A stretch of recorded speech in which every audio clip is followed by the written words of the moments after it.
1-0.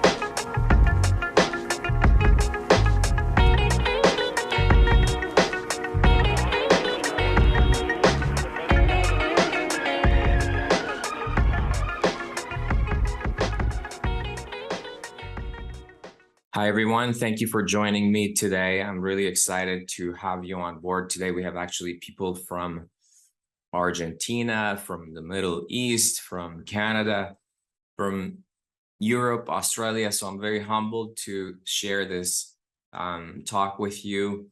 I hope you can get a lot out of it. I've spent a lot of time just putting these things didn't just happen overnight. This is something that I've been working on for well over 20 years, and it's a culmination of a lot of experiences that I've had. A little bit about the agenda today. We're going to talk about the current state of the aesthetic medicine, and it's important. Initially, I want to just give you a little quick rundown on where we are. I will introduce you, and I want you to kind of see what I mean by why it's time for a new paradigm.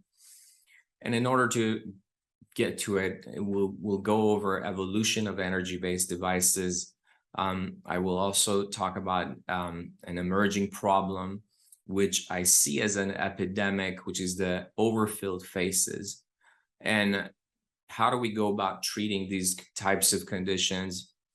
And we're going to get really, since this is obviously the talk about Morpheus and how to maximize it, we'll get to different Morpheus treatment plans. We'll share with you all the pre and post instructions. We have consent. We have all the research study that's gone to this and has been peer reviewed, published. I'll talk about different combination treatments that we use in our office to achieve amazing results. I'll also talk about two types of things. One is the treatment. One is the duplex treatment, which is a combination treatment that I have put together. And then the nanostem treatment, which is the use of nanofat, which I personally think is the future of where everything is going. Stem cells will become a big part of how we treat the aging face. And then at the end, I'll open it up to any Q&A we have. So please, if you have any questions, you can type it into your question bar. I'm going to make sure I'll answer everything. And if I don't get to it, I will for sure respond to you, email you. I'm available to you even after this. And if you guys ever want to come and watch us in the operating room or see us do these treatments at our clinic, you are welcome to join us, and we're looking forward to that. And I'm looking forward to meeting. I've met already a bunch of you, and I'm looking forward to meeting the rest of you. Few disclaimers here. I am a KOL for InMode. Obviously, this is a talk about Morpheus, which is an InMode device. I'm a co-founder of Core Aesthetics, which is the educational platform responsible for this content. The opinions that I'm sharing with you are of my own and based on my own experiences. I'm going to share with you, as I mentioned, best practices for all the pre-post instructions, consent, but ultimately what's important that you understand that you need to check with your local city and governance in terms of what kinds of things you can do. I know there are a few nurse practitioners in this group that want to, are questioning whether they could do a lipo or they could do, what are their limits? And the answer is, I don't really know. And it's really up to you. The goal here is to just educate you and inform you. Hopefully you can take these tools and take care of proper patient selection, proper, energy settings will guide you, but these are really just outlines. You have to make sure that you understand what's safety and what's the best care for your own patients. So let's get into this. I've been practicing aesthetic surgery for over 20 years. We have a Morpheus device in our practice. We have 3 of them actually. I have one, 2 in our clinic and 1 in the OR. It's a treatment that I honestly think it's so versatile. You can delegate it to, secondary providers and nurses. I'm going to share with you the combination treatments we use. This is a treatment, actually. Morpheus is something that I personally get 2 to 3 times a year. And after this talk, hopefully you'll see why I am very strong believer in this technology. And I think that it really plays a role as a missing link. I'm going to talk about also treatment of overfilled faces. How do we use Morpheus? How do we use certain combination treatments to address this epidemic that we have? Also, you'll see patients with chronic sun damage, patients who are smokers, who have significant laxity of the subdermal tissue. How do we address it? How do we use combination treatments to address these things? And also patients such as this gentleman who has chronic festooning. If you asked me a few years ago how you treat this, surgery would be the only answer. And even with surgery, would get minimal, you could get questionable results, but you'll see how I incorporate Morpheus pre-surgically to at least prepare the tissue, prepare the patient for an incredible result. And the results we get when we combine these things is amazing. So a brief history about myself. I actually grew up in California. In 1996, I went to USC, and I was a first-year medical student. And I'll share with you, I remember actually we had, as a first-year medical student, there was this plastic surgeon of all places, Beverly Hills, who came and gave us a talk. And the talk was about facial plastic surgery. And I remember that all the before and after, so he talked about his different techniques he has and how facial plastic surgery has changed, and how he showed a bunch of before and afters. And I remember distinctively after that talk that I was not impressed by his before and afters. And I think you have to realize back then, what every plastic surgeon used to do was to either pull or lift or cut or remove. And these are all things that we used to do. And patients didn't look natural. They actually looked older in a way. They looked either hollowed out, and volume augmentation wasn't a big part of the practice back then. Fat grafting's been around, but the problems with fat grafting back then was that it was injected too superficially, and it had a lot of issues and complications related to it. So I left that lecture thinking that, okay, I'm not impressed with what plastic surgery is doing. Long story short, I ended up staying and did my ophthalmology residency at USC. And because I loved reconstructive surgery, I applied for an oculoplastic surgery fellowship. So in 2003, I was a chief resident that I remember Restylane gets FDA approval for the treatment of nasolabial folds. So this is a game changer, right? We're talking about something that in your office, you're able to address volume loss immediately. And it made a huge difference. And I was so excited about that. And since then, the story, we're talking about 19 years ago, we've had multiple products the landscapes change. We have everyone, you have all the flourishing of the med spas and different providers using fillers in a different way, and we're seeing the pendulum swing where we're seeing a lot of patients that are overfilled. So this is actually an image shared by a big pharma company that uses this image to educate people about volume loss and aging.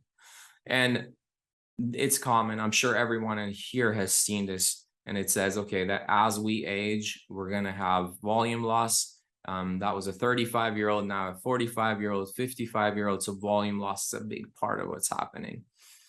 But in reality, volume loss is not everything that's happening. And if you have to really be aware of the process that's going on, because we also have, with aging, loss of collagen, loss of elastin, loss of bone. There's also loosening of your fibroseptal network. There's this stretching of the face over this shrinking skull, and we can't fill the face to youth. So it's really important to understand that process. If you're just using volume replacement in your anti-aging treatment option, then you're going to get some problems. So as I was mentioning, a young skull is much bigger. As we get older, it shrinks. There's this rotational change that happens with the frontal bone coming forward, the maxilla going backward. And that continuous rotation is part of the aging process. Another thing that happens is that the orbits get widened, and that leads to some of the periocular changes that we'll see.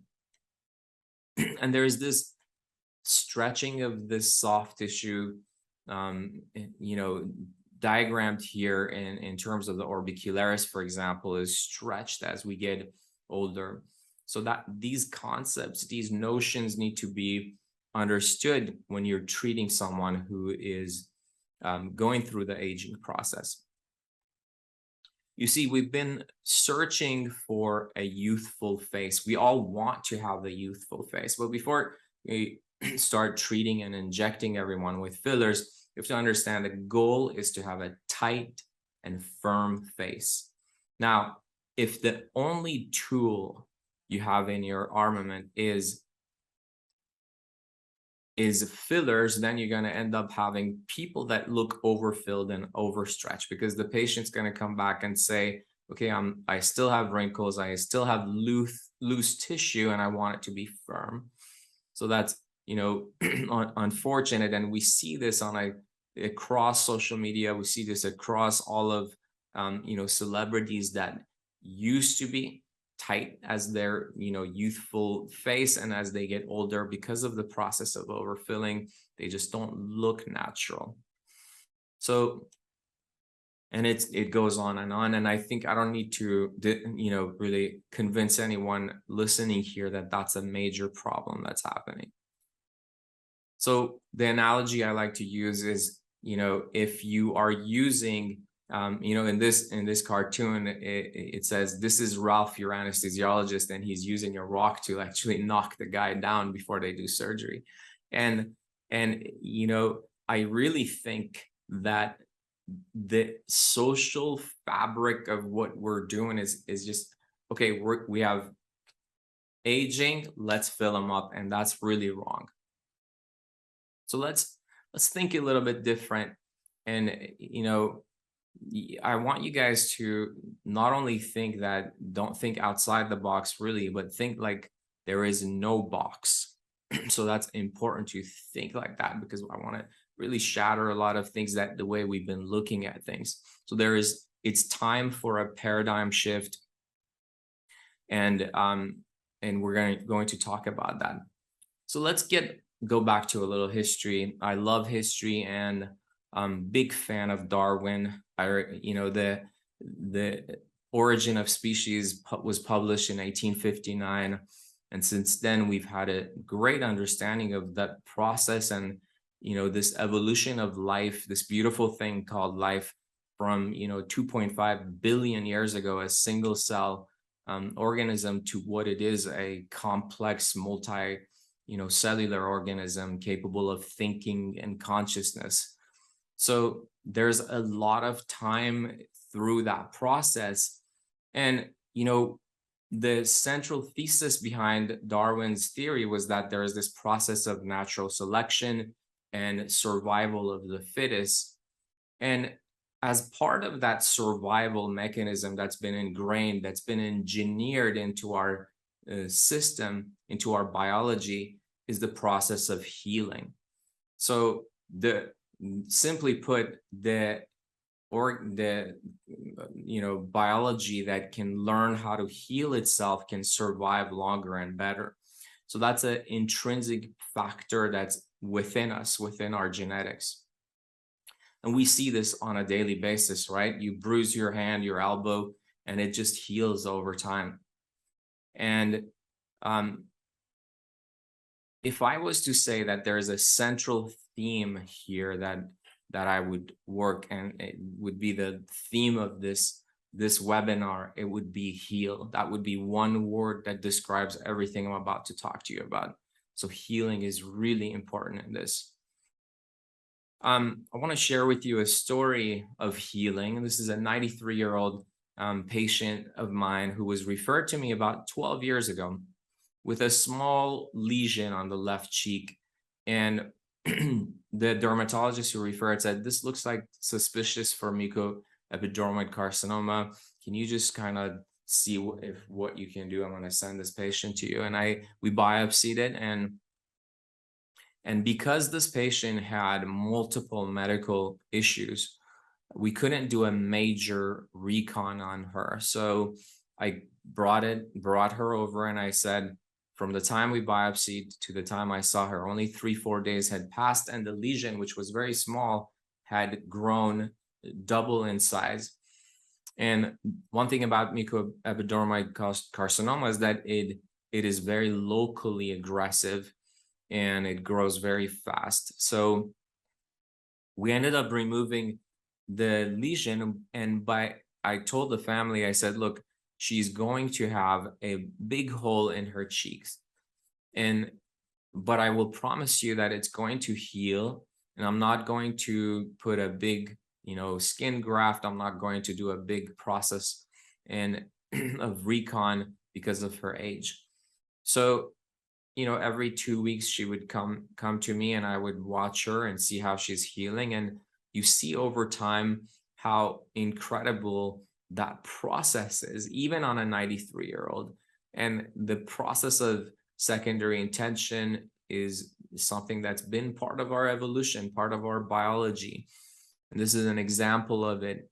And so there are a bunch of papers on this, and I've included, by the way, you have a whole set of lots of peer-reviewed papers that I've included, in addition to all the consent forms and a copy of this, but you have access to all these papers. So you can even have a full thickness defect on the eyelid, and if you give it enough time, it will heal. So there's a patient who had a anterior lamellar defect, which is just the orbic over here. Tarsus is intact, and you see how beautifully it heals by just letting it heal. And there's a patient who had a full thickness, which means the entire orbic and the tarsal plate, everything was removed, and it left to heal by itself. And this is after 12 months. So it's really beautiful how the human body can do this. Now, the reason I'm mentioning all of this is because I want you to start to think different. We're talking about injury that happens, and then there is this mechanism of healing that comes in place that allows the patient to heal. So a new paradigm looks at this concept, says, how can we utilize the body's intrinsic process of healing in the field of aesthetic medicine?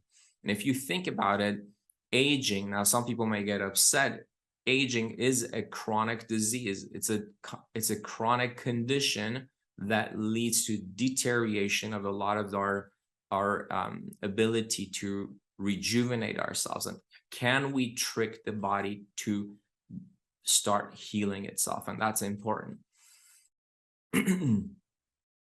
So when we talk about this, so the process of healing requires some controlled level of injury.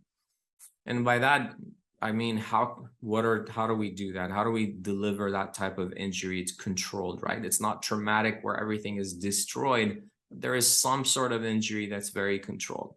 Now, we've been doing this process using, energy-based devices. All energy-based devices use heat to deliver controlled heat. The problem with most of them has been that they only can work on a superficial level. And the idea is, can we get deeper to this, not just the skin, but how can we deliver that to a subdermal tissue in a different fashion? So heat creates injury, and the process of healing gives you the results, okay? Now, one thing to understand, that immediate tightening that happens with heat obviously is important, but what's also important is that cascade process, that cascade effect of your cytokines, all the factors that lead to collagen neogenesis, elastin neogenesis, angiogenesis are all part of that process of repair, which is important. Okay, so we're going to talk about evolution of energy-based devices, and just a background on that. When we look at things from the big picture, you have your light, the laser light devices, and then and then you get to more, you got your intense pulse lights, combo devices, radio frequencies, and then you have your high intense focus ultrasounds. And all of these are different tools and different modalities with different benefits and disadvantages to deliver that heat injury that we were talking about. And before we get to that, I want to just make sure we understand certain terminology. Number one is that, what is an ablative laser versus a non-ablative laser? So ablative laser basically burns the epidermis. So if you're talking about something that is ablative, you're burning the epidermis. If you burn the epidermis, then you have a longer recovery time, and there is significant more pain associated with that. So and exposure of the epidermis will lead to its own complications, which is important to understand and prevent. And then the non-ablative lasers are lasers that use the light energy to protect the skin, and they are either chromophore specific, so they use different pigments, hemoglobin, different wavelengths of light to deliver their energy. Another thing is fractionated versus non-fractionated. So fully ablative lasers completely burn the superficial skin, and fractionated lasers have skip regions. So if you're looking at a video of a laser dots going in, and those dots are the fractionated skip regions of the surface. So that again is important to understand. Now you can have a non-ablative fractionated laser, such as the Fraxel 1540, which uses the power of specific wavelengths to deliver the energy to the subdermal tissue. Or you can have a fractionated ablative laser, such as a CO2 or a YAG laser, that burns the skin along the way. Now, there is a limit in all of these lasers when we're talking about them in terms of depth of penetration. So you're talking about, if something's a fully ablative CO2 or erbium only gets to about 10 to 200 microns. So it's not that deep. And then you have the fractionated non-ablative and ablative ones they have their limit too. They only get to 600 to 1,000 microns. So very superficial again in terms of the treatment. So again, the question is, how can we get this power deeper to the tissue?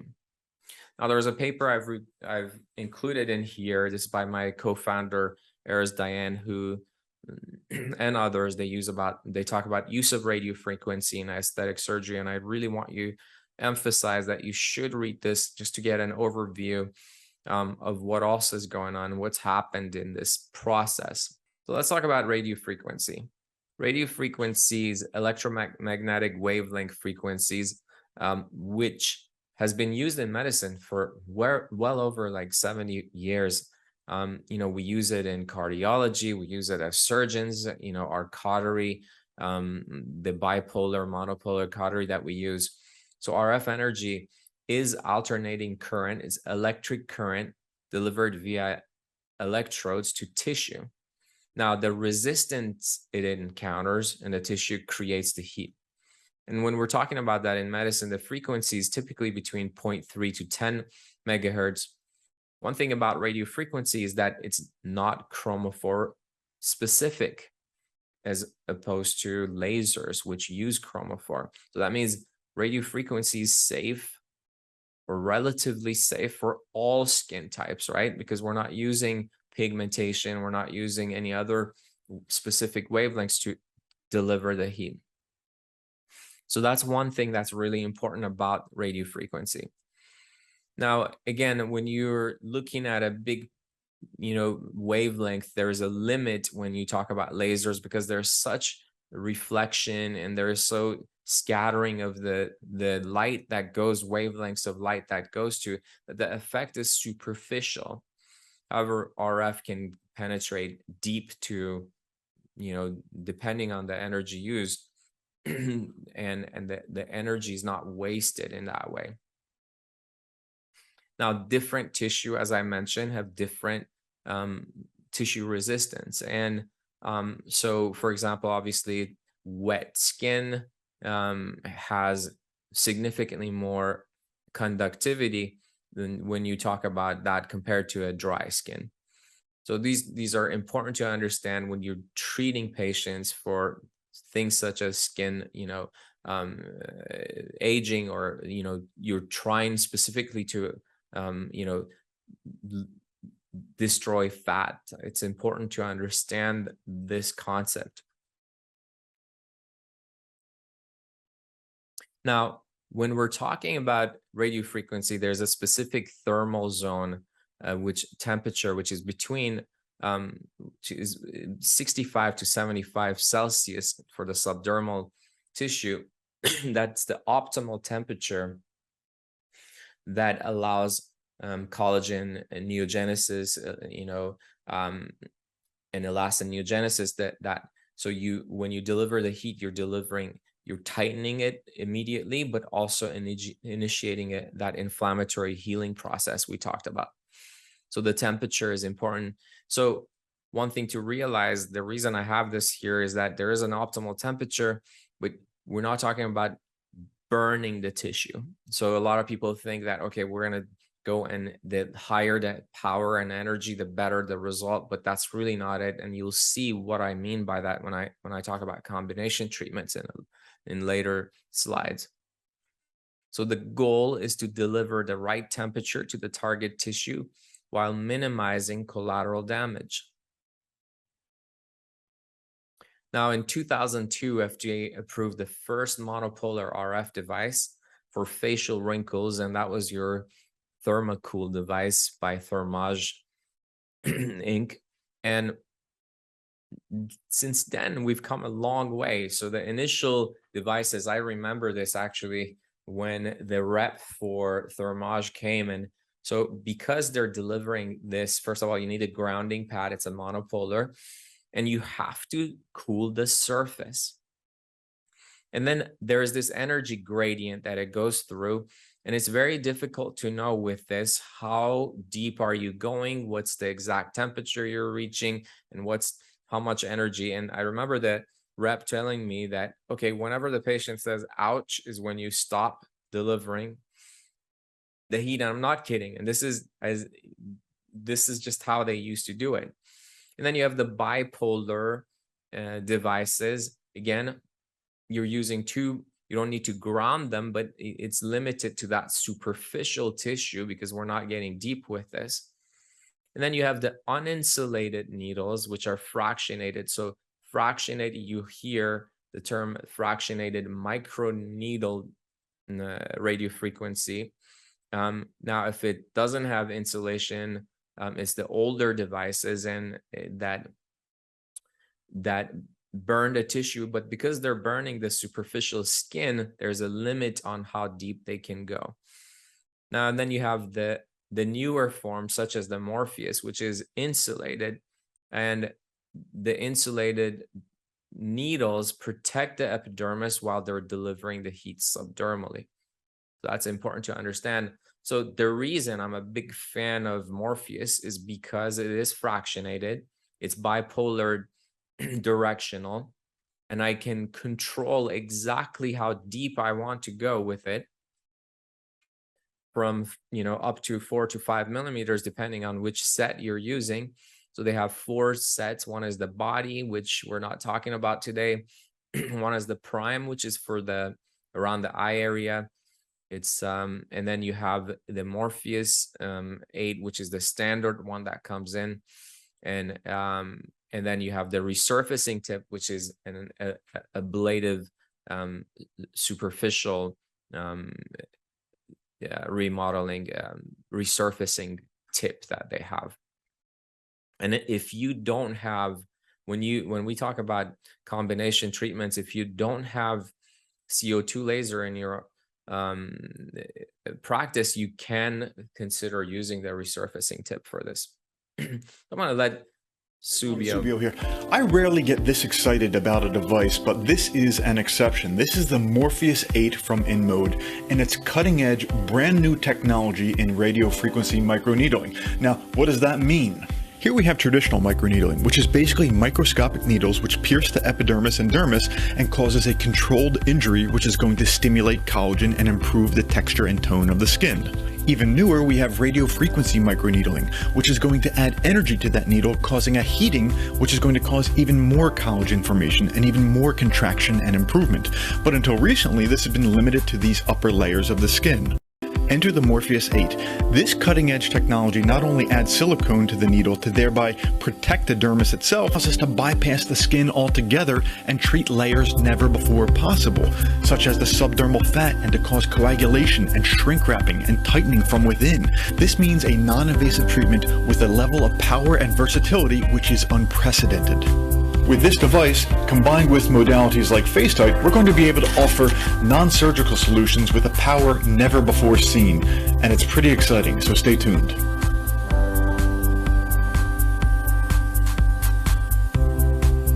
We're going to take a little side divergence here, and I'm going to talk about an emerging problem, which is the overfilled faces. I'm going to share with you our data, going to share with you our studies that we've seen. And it is really important for you to understand why this is a problem, because if you don't see this as a problem, you may be contributing to it. So I want to make sure that you leave here knowing that.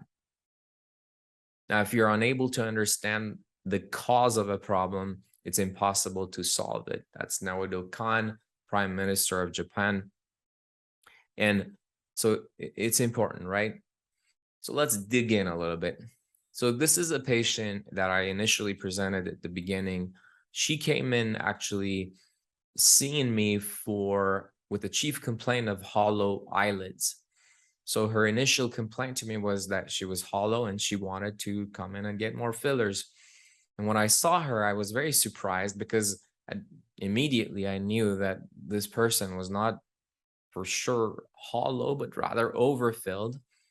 And I asked her, like, what is your story? Tell me what's happened. She goes, I've been going to some of the best plastic surgeons, providers, and here in Beverly Hills, actually, who are celebrity injectors, who have been continuously just giving her more and more fillers.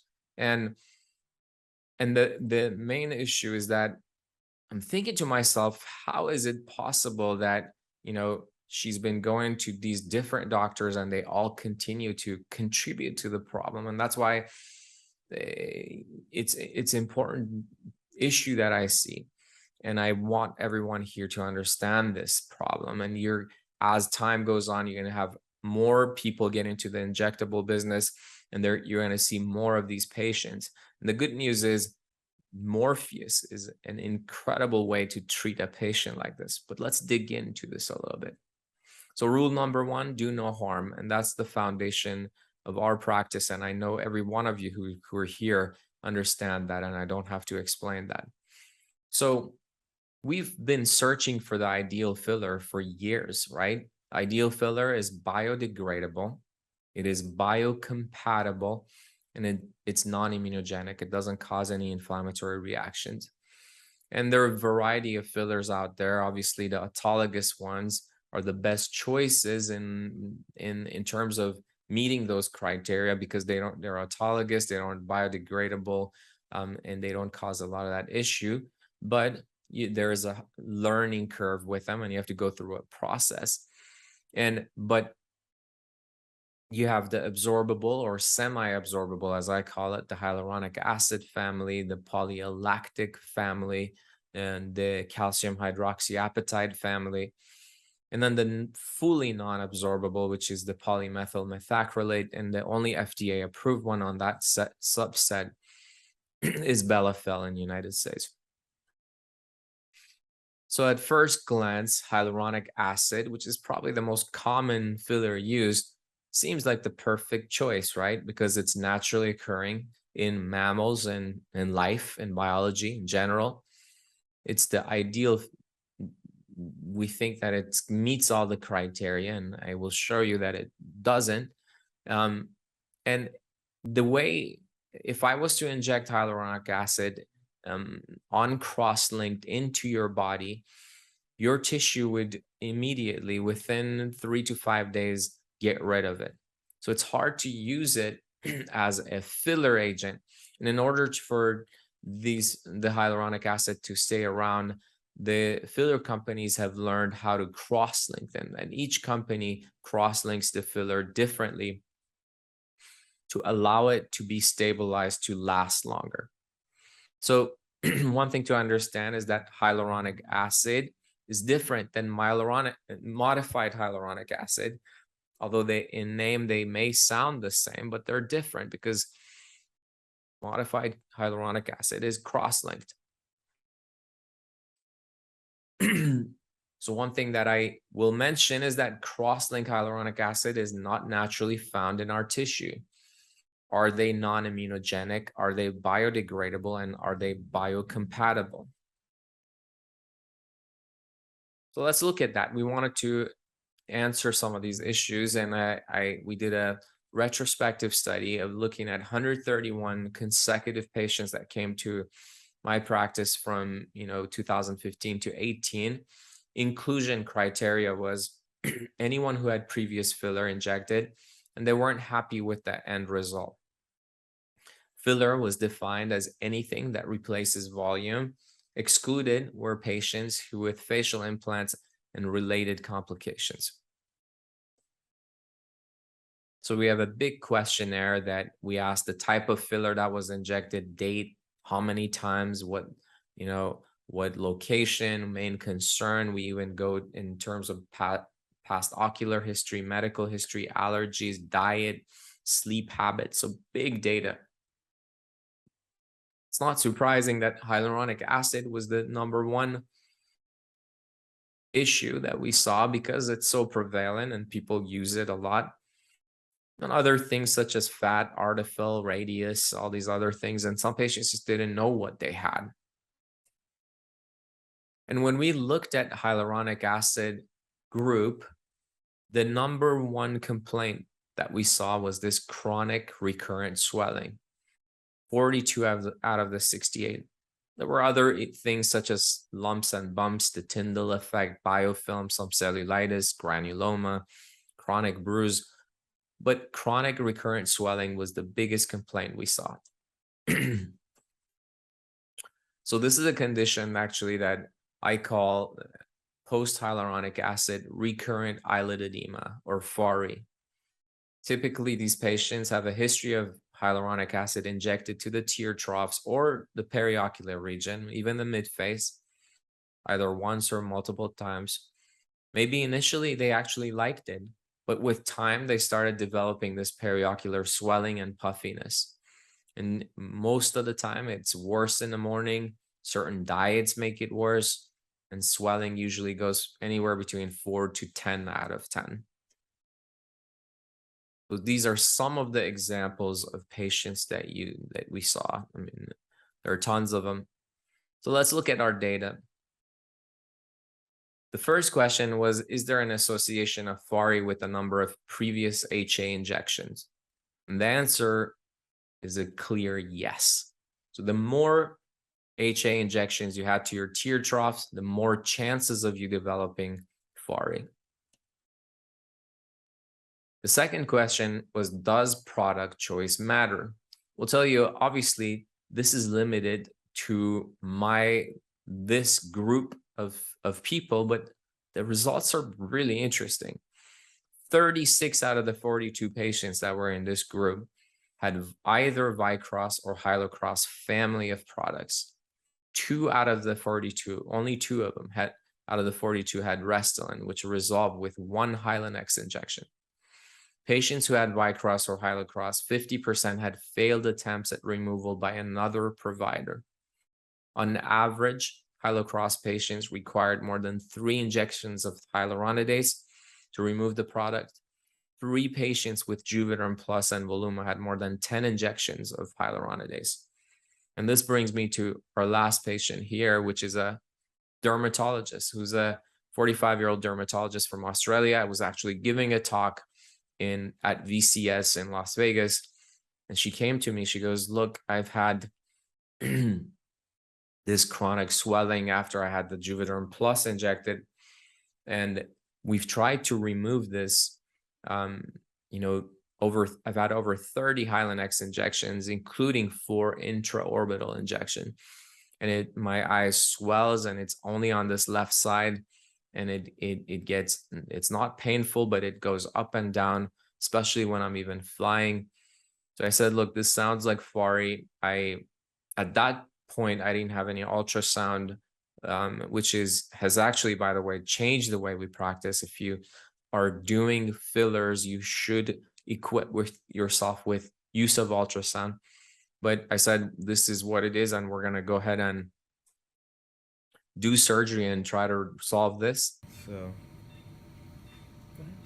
yeah, go ahead, videotape. You got it. So this actually, we're seeing the hyaluronic acid product infiltrated into the orbit. So as we pull it, you can see it's got this, it looks like a gel. This is not how normal fat looks like. So we submitted that and for biopsy, and they did a colloidal iron stain, which showed exogenous hyaluronic acid in the orbit. So why does this happen? There are several reasons, and I'm going to get to this. One is that the anatomy around this area, especially of malar septum, is unique in this area. And there is that evidence, and this is part of our paper that is going to be, that was accepted for publication, that will be out soon on PRS. And there is this lymphatic obstruction and fibrosis that happens. There's also this T-cell mediated process in lymphedema. And certainly there is intrinsic filler properties that contribute. So the first thing is that the malar septum is an impermeable barrier. Now, for those of you who do surgery, you're familiar with the malar septum. It's a barrier that extends from the orbital malar ligament. It separates the anterior deep and superficial suit, and it extends into the zygomatocutaneous ligament inferiorly. And this is something that is impermeable. And the reason we see this in several things, such as someone who's had a black eye, and that the inferior border of that is the extent of the malar septum that's going, and that's a zygomatic cutaneous extension, and similar to the Fari patient I showed you earlier. So anatomically, this area is very unique. And the reason this is impermeable is thought to be because we don't want oral infections to affect a very important structure such as your orbit. So it just prevents an extra barrier to prevent infections to get to that area. And as I mentioned, we see this with patients who have malar mounds, malar edema, festoons, or periorbital ecchymosis. The second thing is that the periorbital lymphatic drainage has this central watershed area, which is uniquely, there are no valves. Now, for those of you who know the lymphatics, have looked at it, they normal lymphatics have these valves, and this allows unidirectional flow of fluid, interstitial fluid that builds up. Now, there are tons of papers on this, and this is one by Brian Mendelssohn's group, and I've included in your set of articles we've always known that the superficial lymphatic drainage of the face for over 100 years, we've documented this, but they dig in and talk about the deeper lymphatics, and they actually look at the lymphatic mapping where they document the superficial and deeper lymphatics in that area. But the watershed area, so we've known about the lateral and medial drainage, but what happens in this area, which is over the malar septum, is that those don't have any valves in them, and that's very unique to that area, which contributes to that swelling that we see in that area. Another concept is that lymphedema is a T-cell mediated process. Now, this is a beautiful paper in Nature by Babak Marara from Sloan Kettering, and they actually have the biggest group studying lymphedema on patients with breast cancers. So they actually have an animal model, and they looked at the mice that had knocked out genes for the T-cell CD4 T-cell helpers. And if you were to get rid of the T-cell in these mice, they will not develop lymphedema. So that's really important to understand, because it proves that lymphedema is a T-cell mediated process. Why do I say this? Because I'm going to show you another paper which actually shows that a lot of these fillers that we inject have this pro-inflammatory reaction. And this is actually a paper that looked at late onset inflammation to hyaluronic acid dermal fillers. And they saw that Vycross technology may contribute to inflammatory activities and thus exhibit immunologic properties by release of pro-inflammatory low molecular weight HA fragments. So that's really important to understand, that leads to activation of inflammation. That inflammation activates the T cells, and that T cell leads to more swelling, so contributes to the problem. So if you're putting fillers in an area which is prone to it, then you're going to contribute to that area, to that problem. So that's important to understand. By the way, Vycross that they found matches what we saw, that 42 out of the 68 patients that I was mentioning had the Juvederm Vycross products. So that's really important. Now, this is a study that we just actually published on PRS. It's, does HA affect lymphatic drainage? And we had a question on that. Now, what we did, we used a reverse lymphatic mapping. There's a process where you use indocyanine green, which is a dye used for lymphatic mapping. And you can, using a Stryker camera, you can actually map out the lymphatics in a given region. So this is a paper that my co-founder Eris Diana also published doing that. And we wanted to see if we can see what happens when patients who've had fillers, what happens to them when we map out the lymphatics. So this is a young lady who had only one vial of Voluma injected about 5 years prior to this study, and we wanted to do the first ICG study. This is our 30-year-old patient. She's had filler to the cheek, nasolabial folds, and tear trough, and we injected her with indocyanine green dye to assess her subdermal lymphatic function. You can see the areas that were injected demonstrate a stardust pattern as described by Hiroswamy. Looking at the subdermal lymphatics, you can see that there's not a great drainage pattern in the malar area and tear trough area. But then when you get to the lower face and neck, it reconstitutes into discrete lymphatic channels and migrates the dye to the local node basins.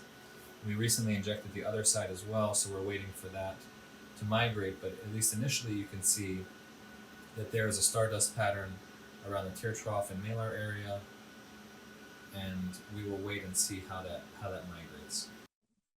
So 4 hours later, it's the same lady, 24 hours later.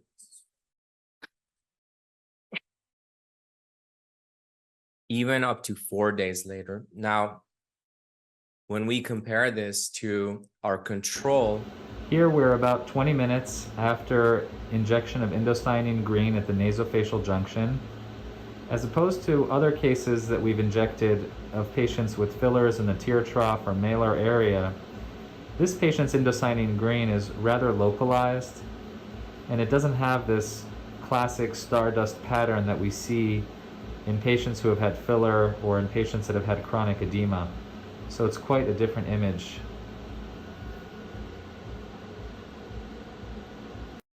So what this study shows is that hyaluronic acid does block the lymphatics, which is a really important thing to understand in what contributes to FARI.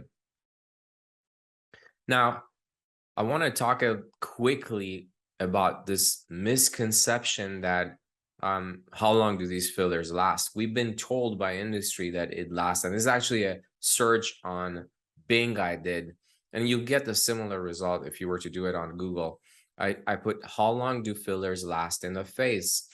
And the answer came, according to 2 sources, 6 to 12 months. And that's not true. This is actually a patient of mine I've been taking care of since 2008. And when I first met her, I injected her with 1 vial of Restylane into the tear troughs. And she was fine. We didn't do any more fillers. It was just one time, and back close to 12 years ago.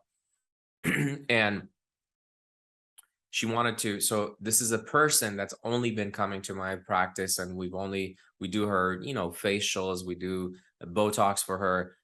So she was ready for surgery, and I said, okay, well, I know that you had the filler injected.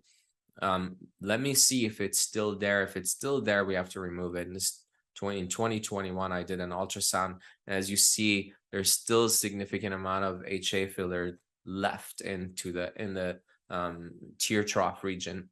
So these things last a long time. And there's actually a really great paper by Mobin Master, a good friend of mine from Australia, who looked at longevity of fillers, and he found similarly that these fillers last well over 12 years, especially in the periocular region. Okay, so I'm going to talk about treatment of FARI. And before we get into it, I want to describe the different types of FARI that exist.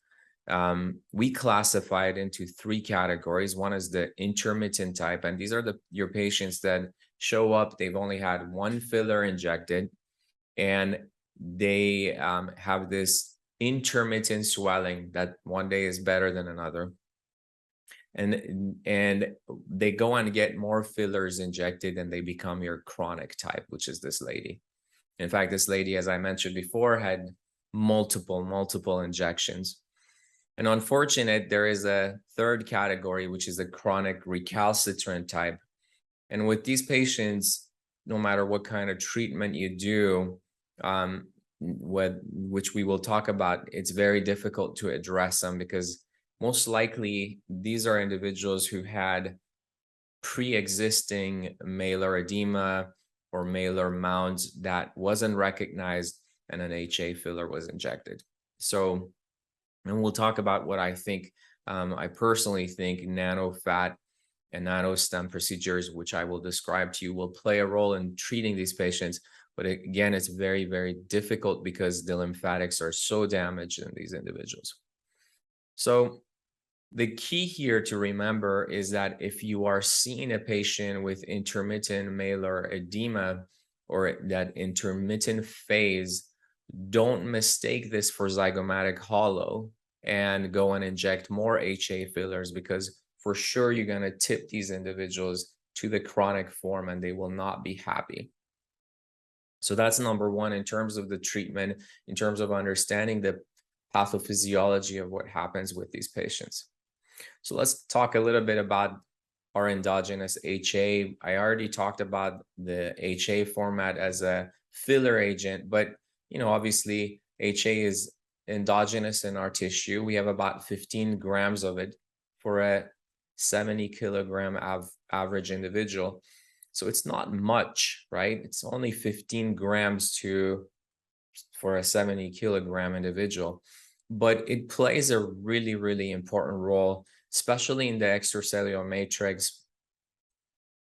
And it's about 50% of your dermis and epidermis. So it plays a very important role in that part of the face that we're constantly exposed and seeing. Obviously, there are other places such as the vitreous, umbilical cord, synovial fluid that has it.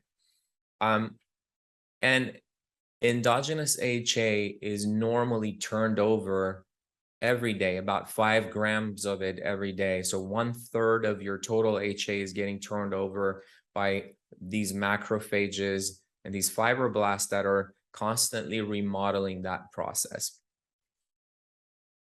So there's this continuous process of turnover every 3 to 5 days that happens. Now, before I talk about the treatment, I want to just back up a little bit and just tell you that hyaluronic acid fillers are used in my world in oculoplastic surgery as tissue expanders. And we use them to treat, and this is a paper, actually, I've included this paper. By the way, every paper that you're going to see today that I cite is in your package. And I encourage you to read them. And if you have other questions, you can reach out to me always and ask. I'm available for you. But so we use hyaluronic acid fillers as a tissue expander for treatment of eyelid retraction. And this is a beautiful paper published in 2008, which demonstrates the use of this. So as you see, there are significant number of cases that they demonstrate where the patient has eyelid retraction and they inject the HA to act as a spacer, act as a bolster support for the eyelid. So we know that hyaluronic acid fillers expand tissue. So that concept is really important. Now, when we're talking about the treatment of FARI, remember that these patients have had, some of them, multiple fillers injected, which has caused tissue expansion. Now, the filler also has these hydrophilic properties that just attracts more water and expands tissue. And the more you inject, the more of that effect you're going to get. Now, in order to dissolve this, we've been told that, okay, so we could go ahead and remove it easily. Don't worry, these fillers are reversible. And it's true, they are reversible. We use hyaluronidase, but it can't be the only treatment, because as you will see, if you just use hyaluronidase in your protocol, you're going to get some very unhappy patients. But let's talk a little bit about hyaluronidase. As you know, there's a bovine form. I think most of the world has that. It's the cheapest way. However, the bovine hyaluronidase, you have to do a patch test to make sure that the patient doesn't have any allergic reaction. In US, we use Hylenex. It's a little bit more expensive. It's the recombinant human hyaluronidase. And basically, this enzyme just temporarily reverses and depolymerizes the hyaluronic acid. And, it starts working immediately after you inject, within 2 minutes, and lasts up to 1 or 2 days. But one key thing about hyaluronidase and this is a fact, that it does not destroy your fat, and it does not destroy your natural proteins that you have in your soft tissue. And the reason I say this is because if you were to look at the review website Real Self, you'll see that the unhappiest patients are the ones that have been overfilled, and they were all of a sudden really fast dissolved with hyaluronidase. And the reason these patients are unhappy is because they look at their face and they say, okay, this doesn't look like me. It was never like this. And this product destroyed my face, destroyed my tissue. In fact, you can just grab some coffee and go through some of these reviews. It's really sad. Here's one that says, ruined my face. And this person talks about how they injected hyaluronidase and her face got destroyed. There are multiple examples of this. So it's important to understand that principle, because you don't want to do something like this where you're dissolving these fillers quickly. So typically these patients, the way it works is they go to their injector and they say, okay, well, I have this swelling here. Can you treat it? And the injector dissolves it. And then they go back home, look at the face. They say, oh, this doesn't look right. And then they go back to either the same injector or another injector, which goes and overfills them again with a different product.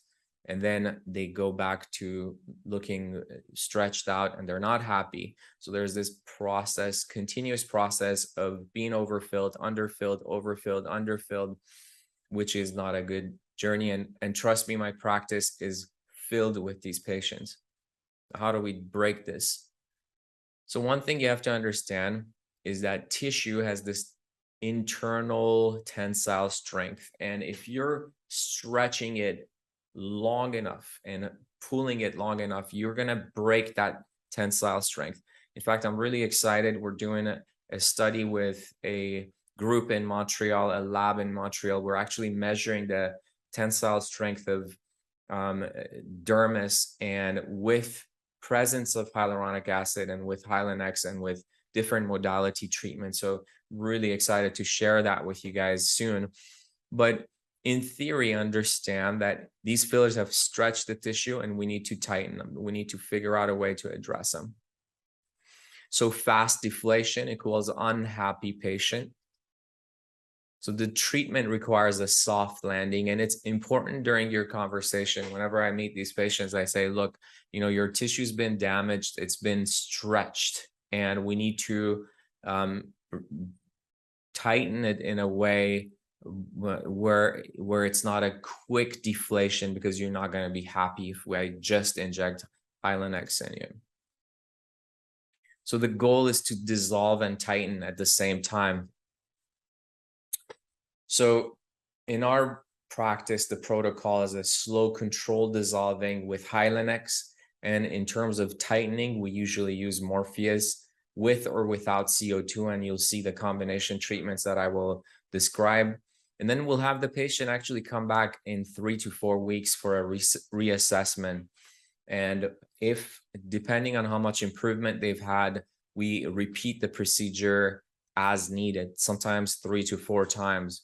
And it depends on, again, individually, and I'll review some cases with you to see how we do that. And again, you explain the reasoning for soft landing.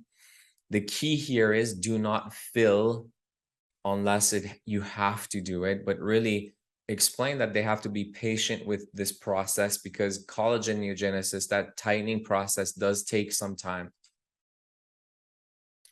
So part of the reason we use Morpheus and CO2, we all know, again, there are tons of papers published on this. I've included some in your handouts, but we know that, RF causes, and CO2 even, they both cause collageneogenesis. We can improve the lymphatic perfusion. I'll share with you the study that my partner, Aris Diane did.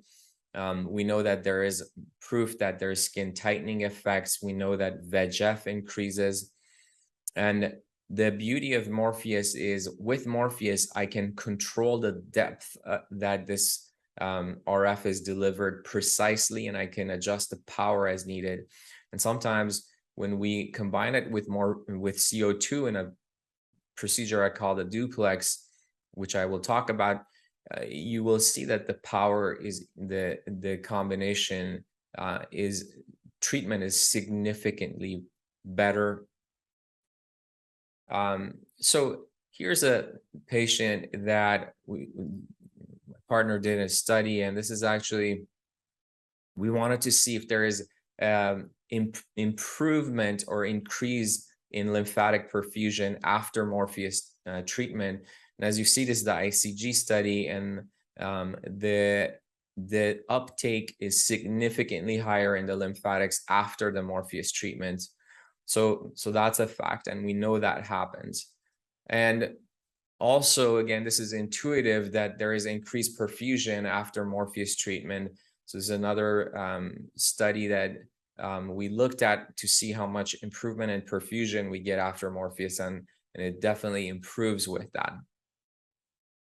So let's talk about Morpheus treatment in general. As I mentioned, different tips. We have the surfacing tip, which is superficial. You have the most common one, which is the Morpheus standard tip. And then you have the prime, which is great for around the eye area. And you have the body, which is great, goes deeper, up to 7 to 8 millimeters deeper for some deeper tightening. The key with it is fractionated. It is a bipolar, bidirectional, which means that the heat is not just delivered at the tip here, but really it circulates back and this entire area gets heated.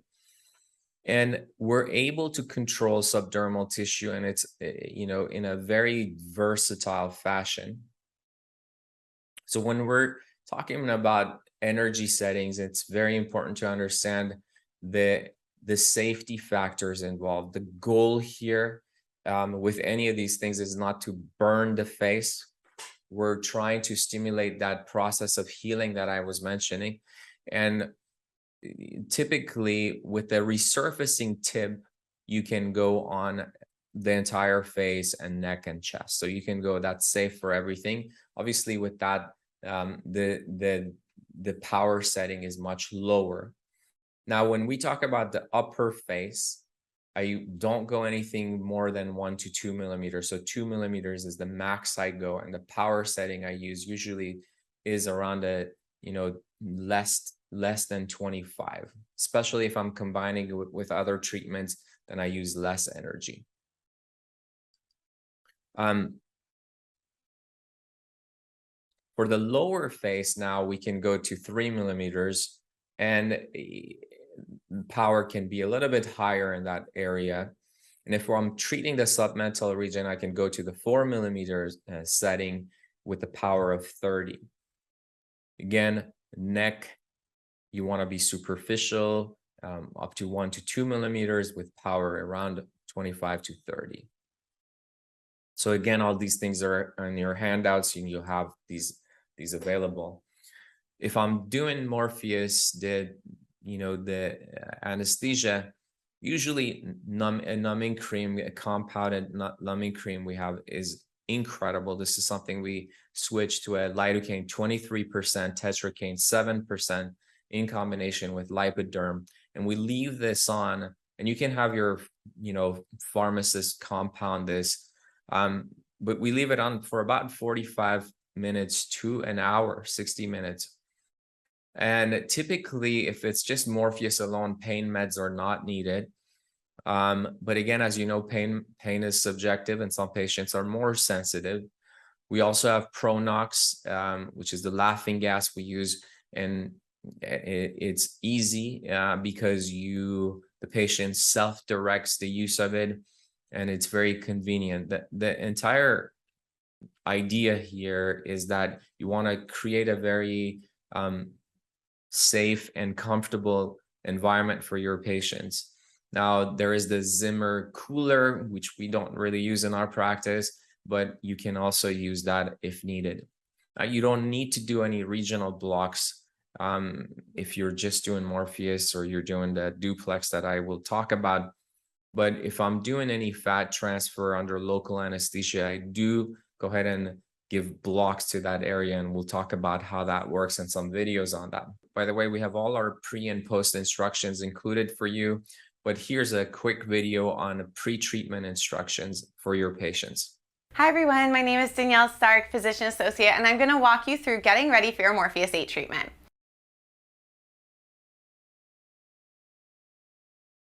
Morpheus8 is a great treatment to tighten the skin, and you want to make sure that you are ready for treatment starting from a week or two prior to treatment.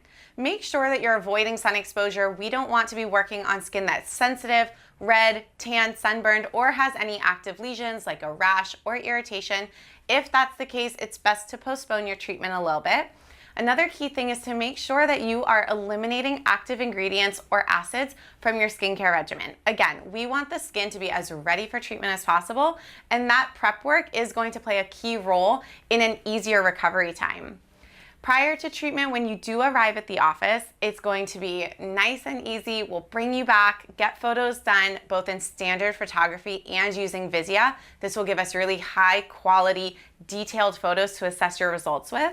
You'll be roomed, numbed with a topical numbing cream. The numbing cream is great, and most patients tolerate the treatment just fine. Sometimes there are additional pain relief measures that you can use. It's important to discuss these things, these concerns with your provider so that we can make adjustments to your treatment plan as needed to make sure that you are comfortable and ready for treatment. After about 45 minutes to 60 minutes of numbing, you have the numbing cream removed by our medical assistants, and you are brought into the procedure room where you'll answer, or where your provider will answer any last minute questions about the treatment and move forward with actually starting the process. Okay, so let's go through some FARI treatment cases, and I want to review some cases and how we treat them for you to see. So this is a 44-year-old African-American female who has a history of multiple HA fillers injected to the midface and presented with this chronic recurrent swelling around the tear troughs, typical of your FARI patient. And obviously, her complaint was that her swelling is worse in the morning. Again, very common with these types of people. So the treatment protocol for her was injection of Hylenex 30 units to each side. And then at the same time, we combine it with Morpheus 1 session. And the Morpheus was only to the midface and periocular region. Now you can Morpheus the entire face if you want, but this patient just opted for that area local treatment. These are the settings we use: power of 25 to 30, again, depth of 2 to 3 millimeter, and we double stack them as well. So total number of shots was 120. And this is her 1 month after treatment. As you see, there's significant reduction in the swelling in that area, and the patient is a lot happier. This is case 2. This is a very interesting case because this individual actually came to me wanting to have a lower eyelid blepharoplasty. So as I was going through his history, he said, yeah, you know, I had my lower eyelids done 10 years ago in Central California, Fresno, where he lives. And he said, I said, okay, well, you had he said, yeah, I had my lower eyelids done, but I was never happy. You know, I said, did you ever have any fillers injected prior to you doing your lower eyelids? He goes, you know what, I think I did. I actually had some fillers injected to my tear troughs, but you know, that doesn't work. I don't really want to get more fillers. So the story is actually very a common story. And the story is that this patients have fillers to the tear troughs nobody removes the filler and they go and get a lower eyelid blepharoplasty or a fat transfer or something else, as you will see my other cases, and they develop this chronic swelling. So he went back to the plastic surgeon who did his lower bleph. He said, you know, I'm not happy. What is going on? And the doctor said, you know what? I don't know what's going on with you. This is just you. I'm sorry. That's the best we could do. So he was walking around like this. And when I saw him, I said, why don't we, you know, this is filler here. I'm going to treat you at, he was here to have a blepharoplasty with me. I said, look, I'm going to go ahead and dissolve these fillers and then also do a treatment called Morpheus. And we just did one Morpheus and Hylenex treatment, and he was scheduled for surgery after that. So he's from Central California, and he called me back 2 weeks after this treatment, and he said, doctor, you treated I'm fine. I don't need surgery. I said, okay, well, can you come over here and let me take a look? And he said, no, I'm not, you know, I'm too far away, but I'll send you some photos. So what we actually did, we injected Hylenex 20 units and treated the mid-face with the Morpheus. These are the settings I used. Again, these are printed out on your handouts with power of 20, depth of 2 millimeters, total of about 80 shots. And this is him after just one treatment. Very happy. The swelling that he previously had, this is a selfie he sent, is gone. He still has obviously this melasma going on from being in the sun, but he's a happy guy and didn't require any blepharoplasty. This is an interesting case because I'll let this video run and you'll see.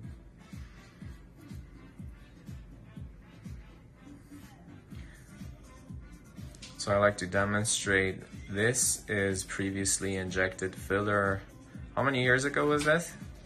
The fat was about 5 years ago. 5 years ago. And then fillers, I guess, over a period of 5 years before that, here and there.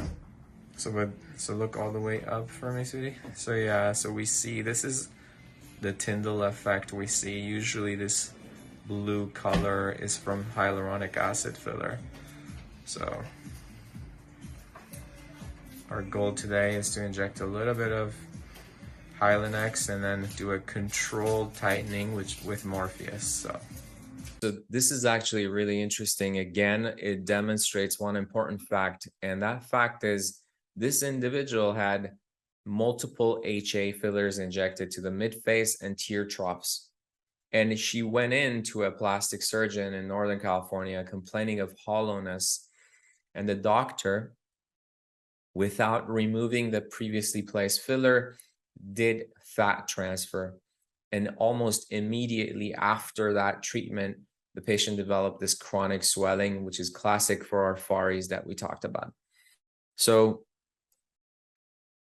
this is her after Hylenex injection and 3 Morpheus treatments every 3 to 6 weeks at power settings of about 20 to 25 and you know, depth of 2 to 3 millimeters. So again, important to just see what a difference that makes in terms of that swelling that we saw, significantly improved, significantly happier patient without the need for any kind of surgery. So this is another patient who has a very similar kind of story. Now let me explain this to you. This beautiful patient had initially Juvederm injected. How long ago was the Juvederm? Probably about 3 to 4 years ago. So 3-4 years ago had Juvederm injected, was doing okay, and then felt like she was a little depleted and went to this place and they injected Sculptra. So Sculptra was after the Juvederm, right? Yes. And what happened almost immediately was that she had significant amount of swelling. And the reason I'm sharing this case is because I feel like it's really important. If a patient has Juvederm or Voluma or any of the HA fillers in place, and you go ahead and do Sculptra on it or fat transfer on it or even surgery without removing the Juvederm, the product has to be removed. If you don't do that, you're going to have what we see here, which is significant amount of swelling. So this is after 1 Hylenex and Morpheus treatment. How much better do you feel it's gotten? Oh my gosh, it's amazing. It's amazing, almost like 100% difference. So that's important, right? Because the idea is the same as the other patients that I went over. And again, we removed it with very low amount, about 75 units of Hylenex, and Morpheus was a power of 15 to 25, 1 to 3 millimeter deep, double stacked, about 100 of them delivered. So that combination treatment is really important, because if we don't combine that skin tightening, you're going to have very loose tissue. So this is her, standard photographs of her. Now, before I move forward with other concepts, I'm sure you guys are starting to see a little pattern here emerge, that these patients who have had fillers into the mid phase and who also either have fory or don't, if they go ahead and do a surgical treatment, get fat transfer, or if they go even do Sculptra, they will develop significant amount of swelling, which will kick them into fory. So that's for that reason, and I didn't know this until 10 years ago or so, where I started noticing that patients who had fillers, when I did surgery on them, especially when I was doing mid-phase fat transfer, they all started developing this chronic swelling. So our protocol in our practice is that we deflate, we get rid of the fillers in the mid-phase before doing surgery. And that's important, because if we don't do that, then they'll have that swelling. And typically I either remove it and combine it with Morpheus treatment to get them ready, depending on the amount of filler they have. And that, remember that Morpheus treatment is going to cause some tightening around this area, which is important. It will make your surgical results even that much better. And I encourage these patients to do some lymphatic massaging, jade rollers, teach them about, reducing the amount of salt in their diet. And I also explained to them that we need to start this treatment process typically 2 months, about 4 to 8 weeks before doing their surgery. So the way it works is they come in, we inject, we have them follow up about 2 to 3 weeks later and reassess, and sometimes do Morpheus treatment at the same time, again, depending on the situation. So this is a typical patient that I'm talking about. In fact, this patient came to me for her upper and lower eyelids, but I immediately recognized that she had fory, so significant amount of swelling in this area. So I told her, look, we're going to slowly dissolve this, but if you want, I'll do your upper eyelids first, and then once we're dissolved and tightened in this space, then we can go ahead and do your surgery. And this is her after dissolving and doing her upper and lower eyelid blepharoplasty with fat transfer and nano-fat injection, which we'll talk about. As you see, there's clear transition on the cheek eyelid junction. The upper eyelid contour is natural, and she's ecstatic.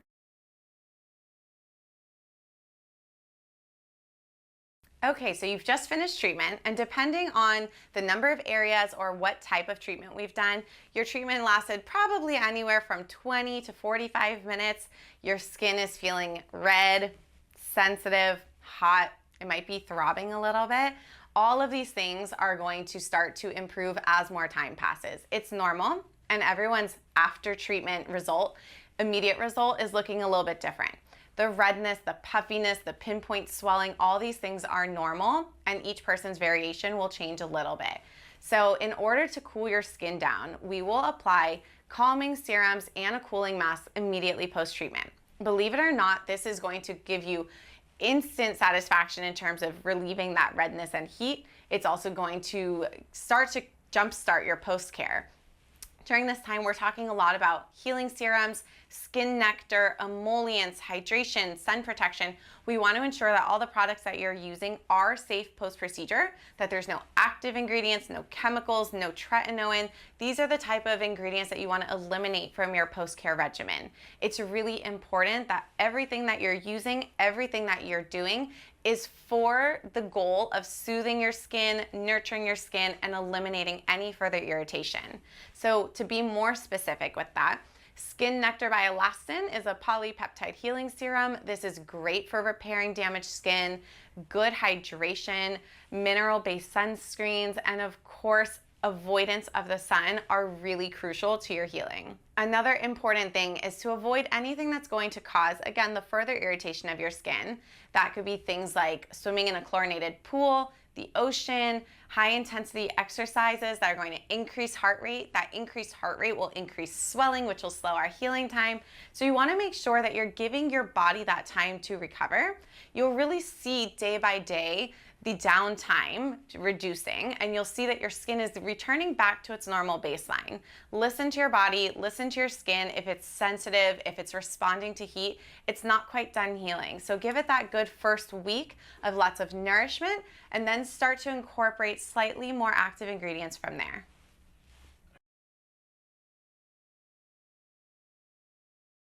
As far as downtime goes, it tends to vary patient to patient.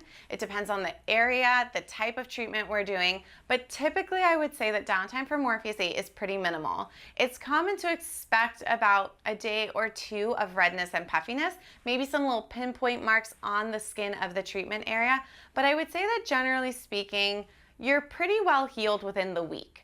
If you are getting ready for a major event, I would give yourself a little bit more time, as some body areas tend to heal faster than others. The neck, for example, heals a little bit slower than the face does, and those little pinprick marks are going to last a few weeks, commonly up to 6. So base your treatment time and your treatment planning around those events and each unique area downtime. Hi, everyone. So welcome back. I want to switch gears and talk about aging. And this is really important because we're going to be talking about it, and it's the foundation of what we will be dealing with in our everyday practice.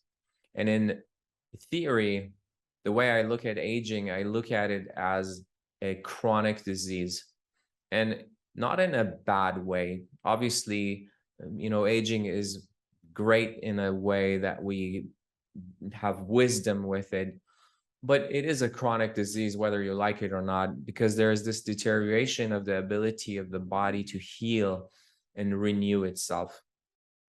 So that fundamental is really, really important to understand when we talk about how we're treating these patients, how we're looking at what kinds of conversations we're having with these patients. And it's not a one size fits all, because we usually tell patients that, okay, you're aging, we'll either go put some sunscreen, and then, you can get some fillers and you can go get a facelift. But it's very silo driven based on what the person is practicing. So I want you to kind of step out of that box and think a little bit different than that. So when we talk about anti-aging, obviously we talk about protection, and that protection requires, good sun protection. We also talk about diet. What you eat does affect how things will end up looking, and there are tons of studies that look at that. Obviously, mental health is important, so some level of yoga, meditation is really key, combined with exercise.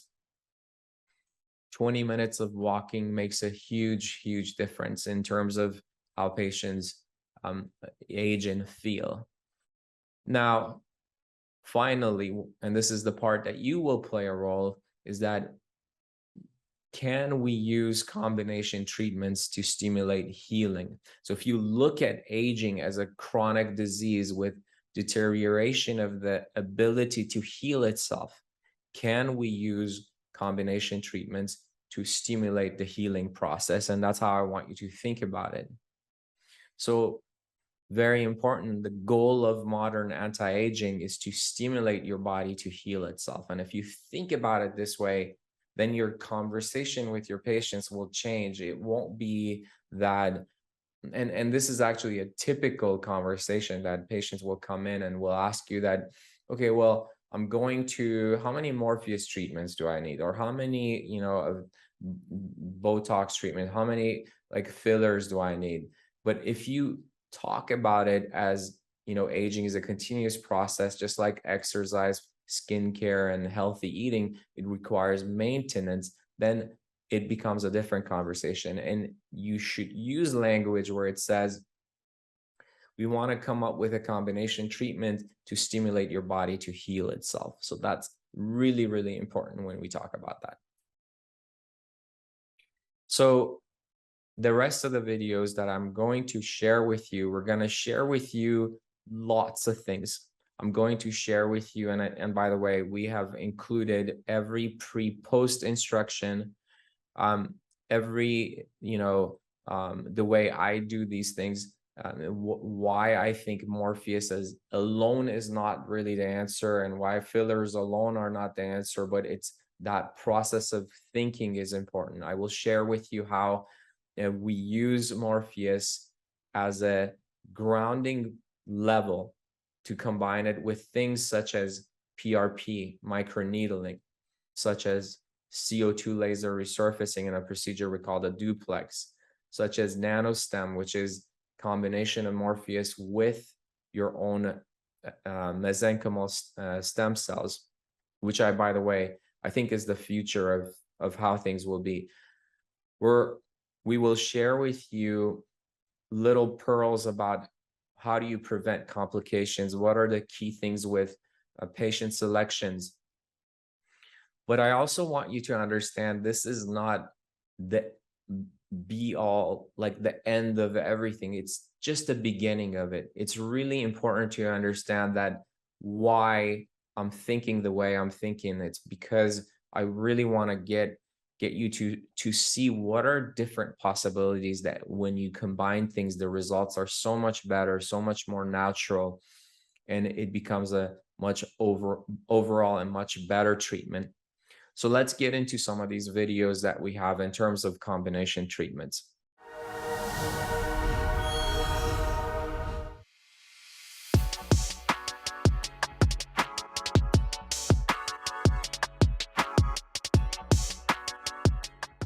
So today we're doing Morpheus treatment in combination with microneedling of PRP. What we're also doing is injecting a little bit of neurotoxin. Sometimes I do that, and for this I'm using Xeomin, and the ratio, you really don't need that much. So for example, for a 3 cc, I'm only putting in like 12 units of Xeomin, so it's not a major thing, but it's a nano dosing and it's intradermal, so it makes a big difference. As we're doing the PRP, we're mixing it together. So for her, we're using, you know, she has good skin, she's young, and so our goal is really to improve, number one, lymphatics. She has a little bit of malar edema, but also I want to help that process of collagen neogenesis, elastin neogenesis. So we're using 2 millimeters, so I don't want to go too deep on this. So, and the energy power is in the 20 range, so it's not not too heavy. She's already been numbed.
Okay, so let's talk about some specific combination treatments, especially the duplex, which is one of our favorite treatments.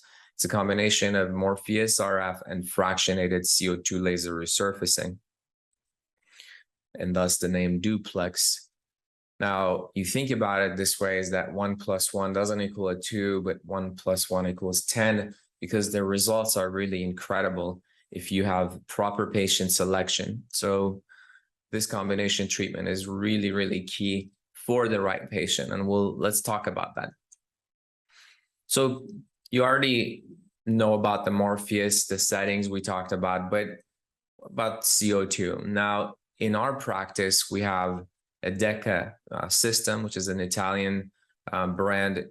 I've had it for over 18 years, and it is a workhorse. We use it every day. And the beautiful thing about it, now I know some of you don't have the Deca, but the concepts are the same, right? So this is a fractionated ablative laser, although it does have a non-fractionated setting, but you never want to use that. You want to use the dot form, which is the fractionated form. And the depth for all of these lasers, whether it's a CO2 fractionated or a YAG fractionated, is superficial. As I mentioned, it goes about 700 to 1,000 microns, so less than a millimeter. And the way you deliver heat, there are certain variables. One is the power, right? So more power means more heat is being delivered. Dwell time is the exposure of the laser to the time that the skin is exposed to the laser. So the longer the dwell time, the longer exposure rate. And spacing is the spacing between the rays. So more spacing means lighter treatment. So this is just some of the setup format interface that you see. The power is adjusted up and down in this level. By the way, we will include a CO2, the Deca at least, settings that we use for non-combination treatments, meaning just the CO2 by itself, in your handout.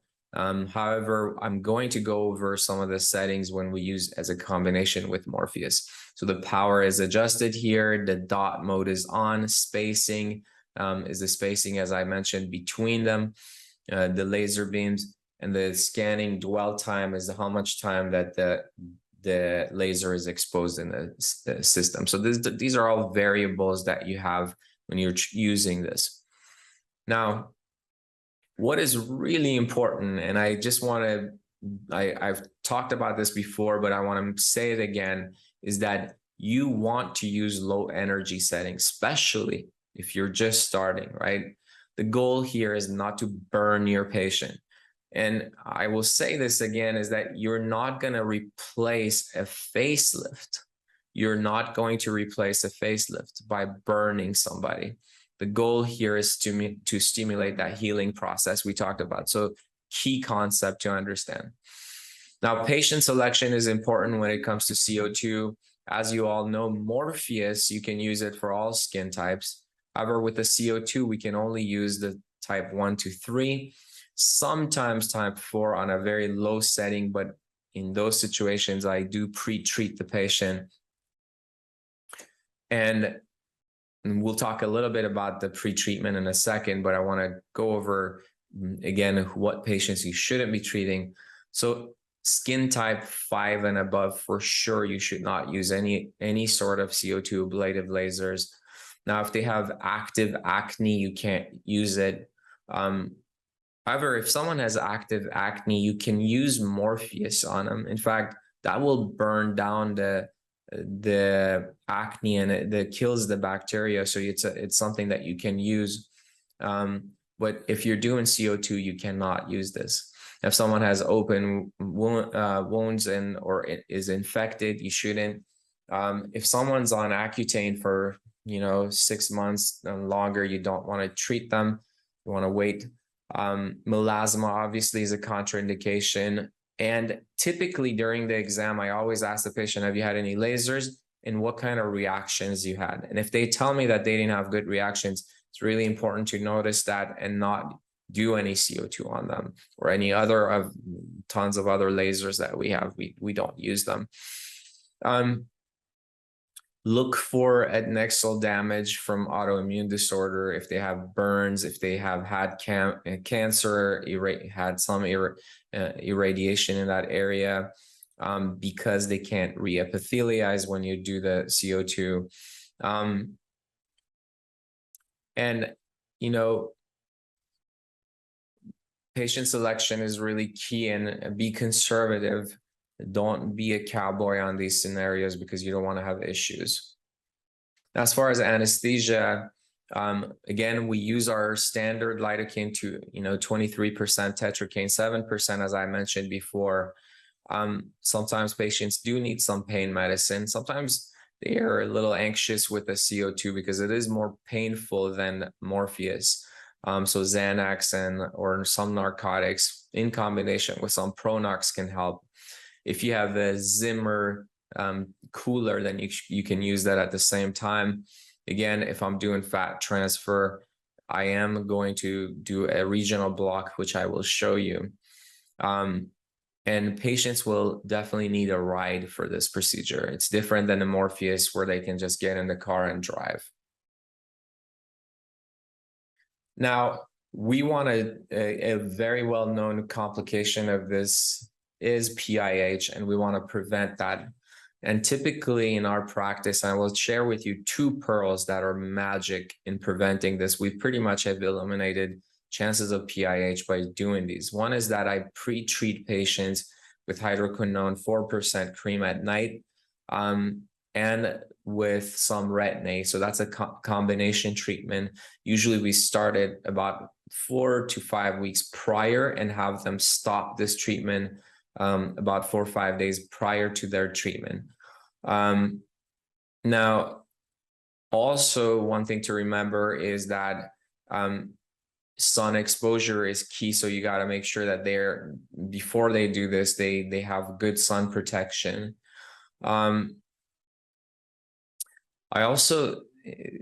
Another idea is that if they want to do a CO2 or a duplex treatment with us, I sometimes recommend doing a Cosmo and peel about 4 to 6 weeks prior to this. And that really gets out all the pigment, brings it to the surface and brings it out. So you have a fresh tissue to help with. Now, this is the magic. This is what I will tell you, that you should buy this if you're doing any CO2 and use it after the treatment. So we use clobetasol 0.05% cream after any CO2 laser resurfacing that I have. Immediately after, I don't give it to the patient to take home. It's done here in our practice, and we apply it over the skin and send the patient home. And then afterwards, they just use their own regular, Aquaphor, and, I'll go over those things. And we have them, by the way, for you on our instructions, post-treatment instructions. So you'll have that. But it really makes a big difference. Now, what happens if a patient calls you 2 to 3 weeks after this treatment and says, you know what, I'm having some red spots that are persistently present 2 to 3 weeks later? And in that scenario, I bring in a compound called the Triluma. And by the way, you can have your pharmacy, compound this for you.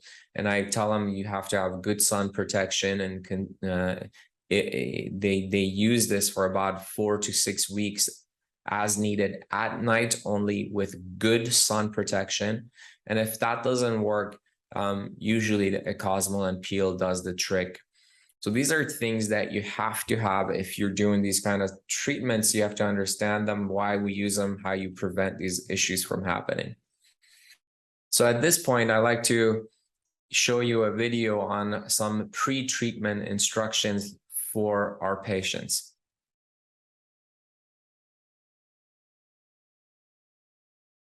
So now let's talk about CO2.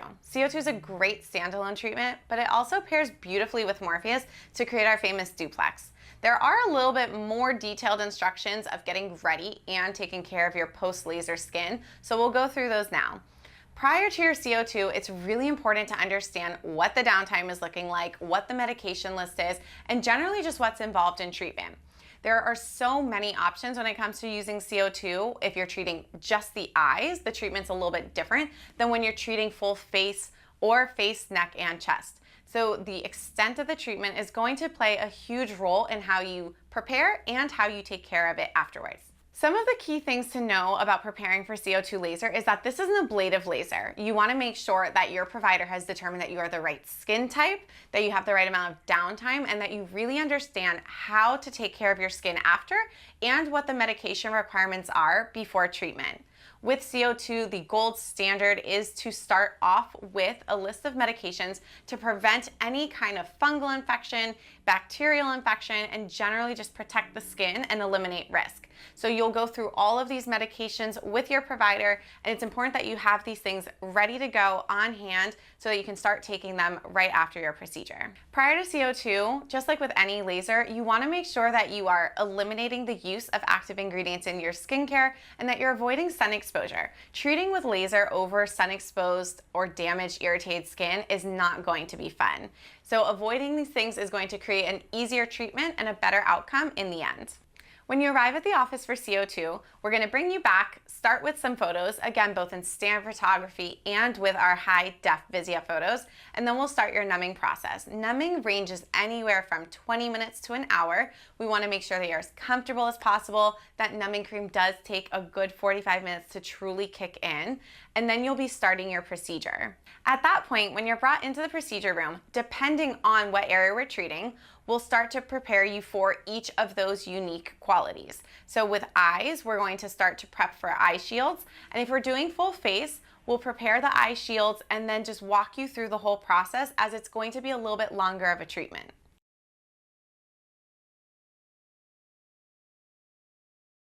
CO2 treatment is actually pretty quick, but it really depends on the size of the area. So something small like the eyes is going to be a very fast treatment, and treating things like face or face, neck, chest is going to take more time. With that, it's important to know that CO2 is a little bit more of an uncomfortable treatment. It feels hot, it feels scratchy. It's almost like a hot, rough paper cut almost. And it's important to note that heat builds quickly. So as you move from one area to the next, those areas are already developing that hot, throbbing sense of heat. So these are the things that we want to use post-treatment measures to calm down so that the patient has as little discomfort as possible. Another consideration is the use of Cosmoline, as I said, and I think this is, we love this product. This is something that I highly recommend as a standalone combination treatment. And here is the instruction on how we recommend for our patients how it's used.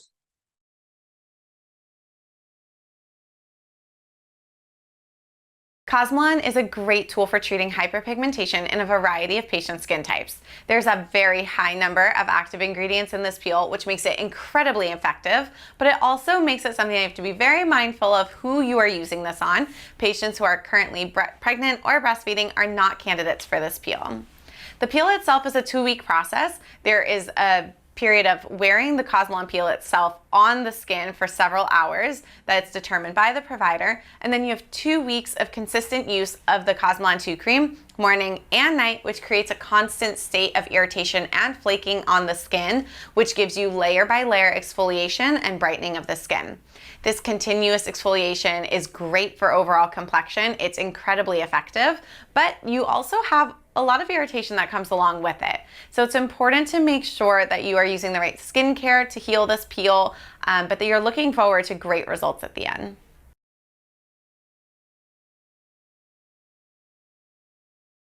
So the Cosmoline peel comes in a kit which has a lot of different components. There's going to be the jar of Cosmoline 1, the jar of Cosmelan 2, there is a skin prep solution, which basically is going to dry and prepare the skin for the actual peel itself. And then it comes with a moisturizer. I find that this moisturizer is great, but not always for patients who are acne prone. So that's something very important to be in the know of.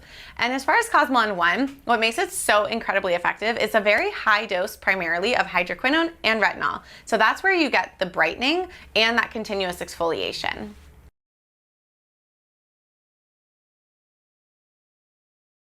So having done Cosmelan myself, it's really important to note that your skin does feel quite hot, quite sensitive after the treatment is done. During those 2 weeks, anytime that you spend outside in the sun, you're feeling that heat on the skin. So you want to be extra cautious about reducing your time outdoors, time in the sun, wearing a great mineral-based sunscreen, a big hat, and just generally protecting your skin as much as possible. Listen to your body, listen to the feeling that you have on the treated area. You will be responding to those environmental factors. Again, eliminate any active ingredients that are not part of your treatment plan. This has all the active ingredients that you need. You will get exfoliation, but you want to make sure that during this time and those weeks after that you're hydrating and protecting. Hi everyone, it's Danielle with Dr. Cami Parsa's office. We are going to be demonstrating the Cosmelan at home application video. So this is the Cosmelan MD pack, and this is going to be the perfect how-to video for anyone who is out of town or applying at home. Here's everything that you need to know about your peel process. So inside the Cosmelan MD pack, there's the Cosmelan Home Pack. This has everything that you need for the weeks after your peel and protecting your skin. The most important part is the actual chemical peel. This is the actual chemical peel, so Cosmelan 1 and the cleansing solution. These are the first steps to applying your peel. After your peel, you're going to be using the secondary cream, which is Cosmelan 2. This is going to drive your results further for the 2 weeks after the actual application. To get started, I want to ensure that we review our setup so that you have all the tools needed to have a flawless Cosmelan application. So the first step would actually be to clean your skin. You can wash your face and then prep with the blue solution that we have here. What I have on my setup is a pair of gloves so that we don't have any of these strong chemicals residually on our hands.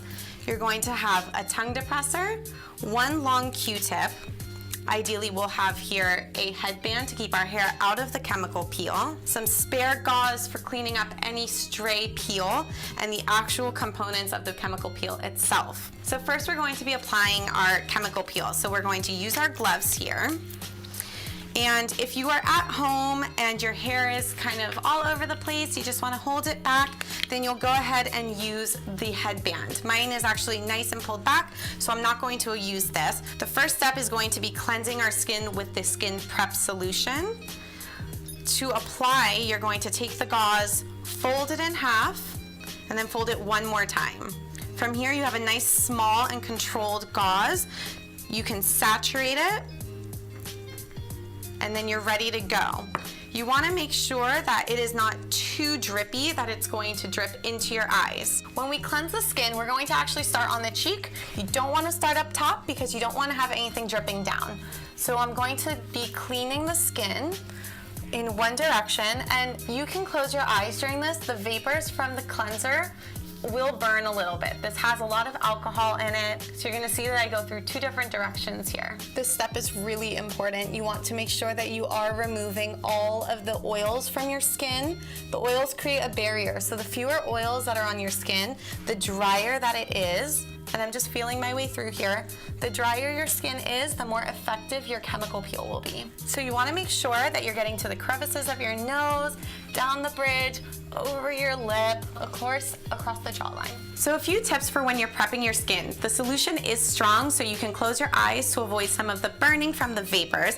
It is totally normal, so anticipate that. You can even hold a small handheld fan or have a pamphlet ready to fan the face to help to dissolve those vapors. So now that our skin is all prepped and ready to go, we can start by applying our chemical peel. This is Cosmelan 1, so you want to double check that you are using the right jar.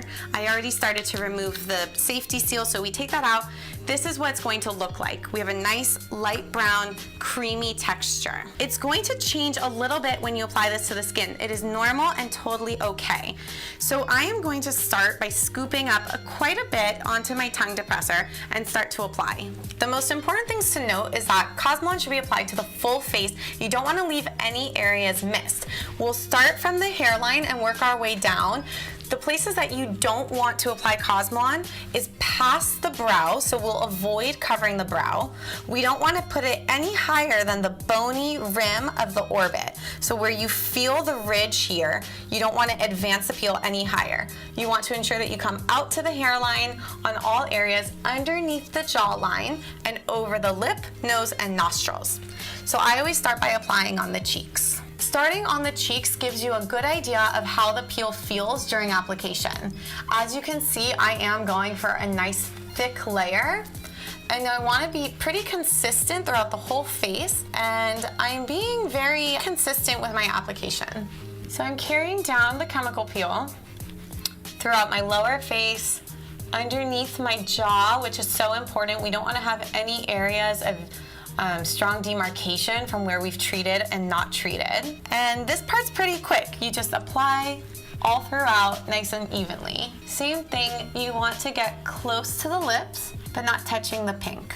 So I'm nearing the end of my application. As you can see, the peel is pretty consistent in thickness all throughout, and there's certain areas that I'm gonna go back and touch up.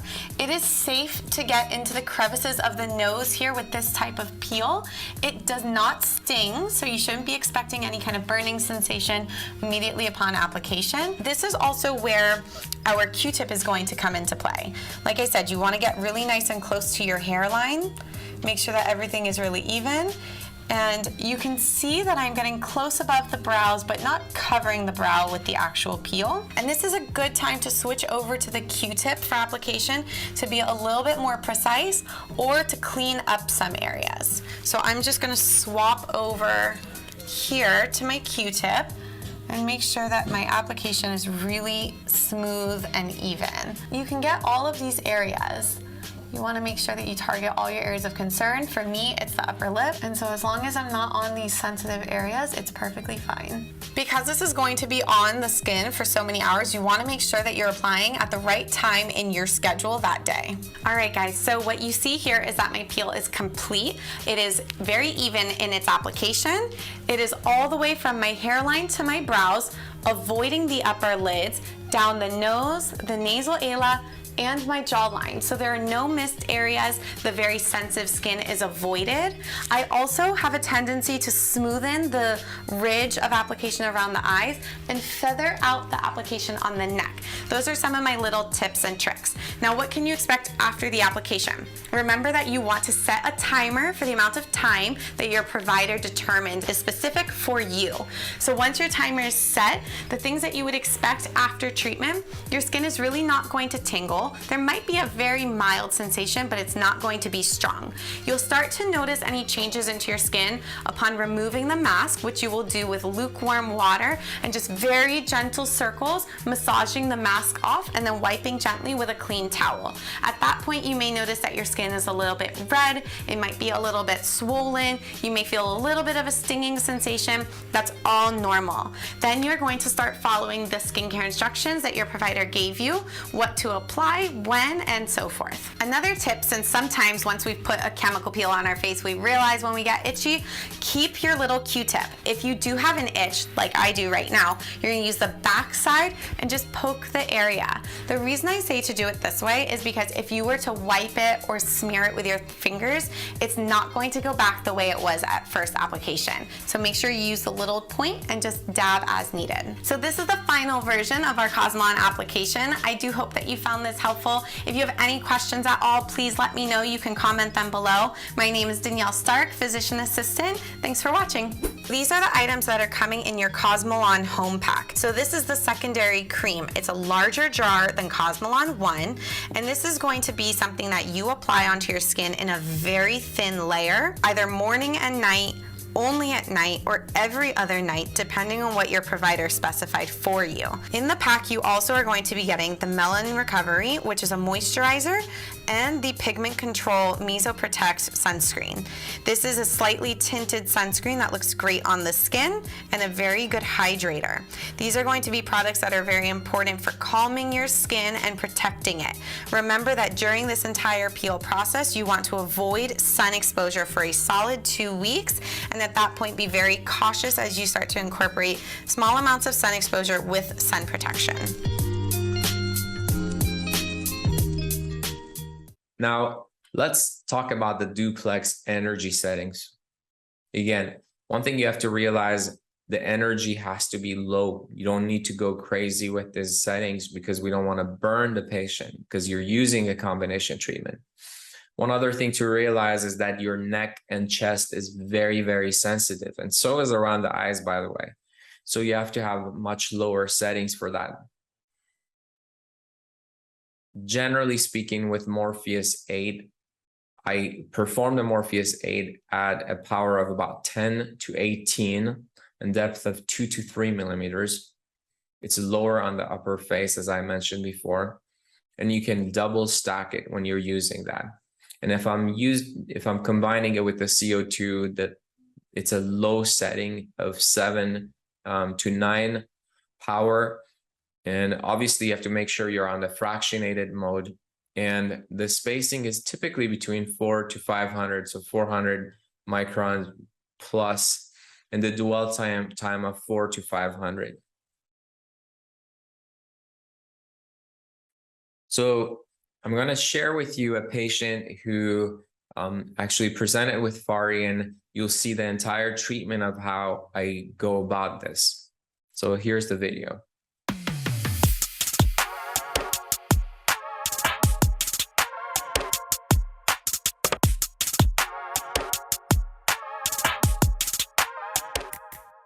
For this treatment, we're using the standard 24 pin.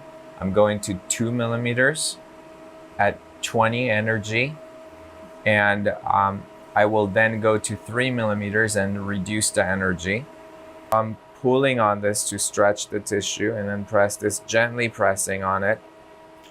And 1, 2, 1, 2, 1, 2. Then come back, stacked, 1.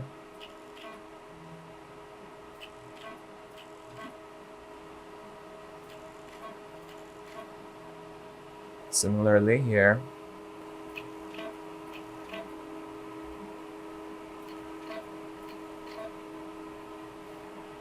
I'm going to 3, bringing down the energy to 15.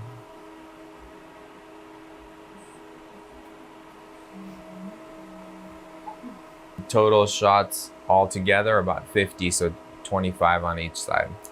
So we're done with the Morpheus, and at this point protective shields are placed to protect the eyeball, and I'm doing the CO2 laser.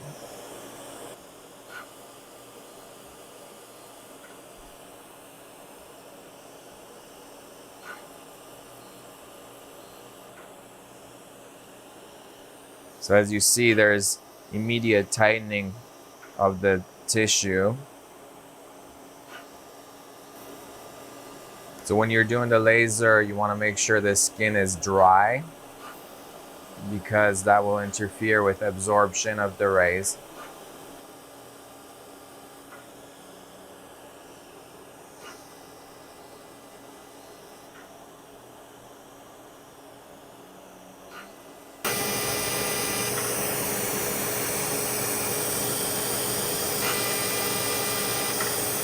I'll see her for follow-up, see how she's doing.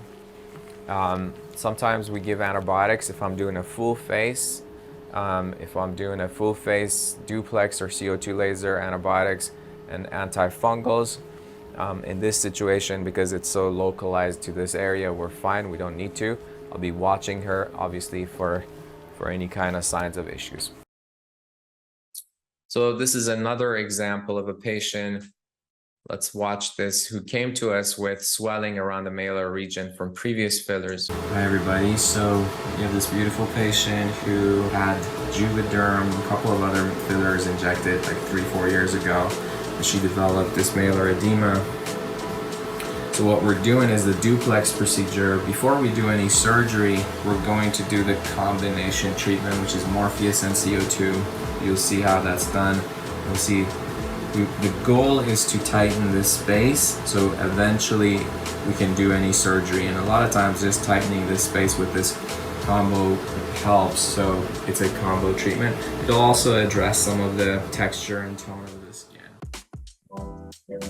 So that's the Morpheus going in first, full face, length 2 to 3 millimeters, and then the CO2 goes over that. So we CO2 after we do this. Again, full face CO2 with these settings.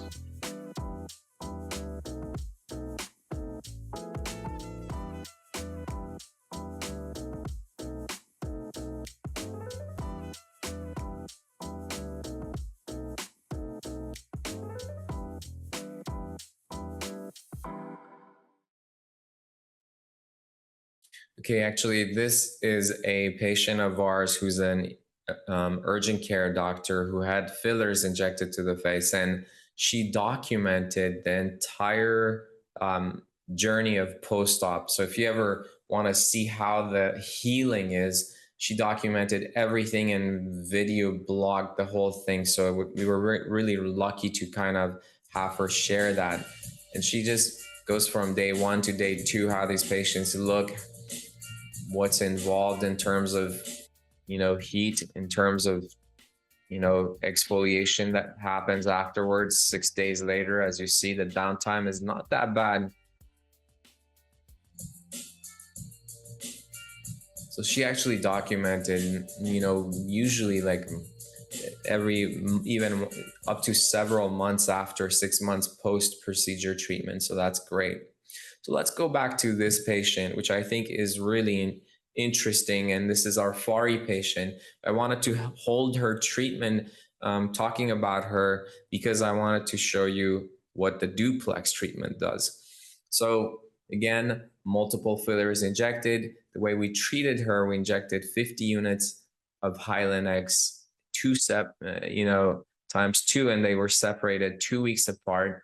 And then we did our duplex treatment. Power was about 18 at 2 to 3 millimeters.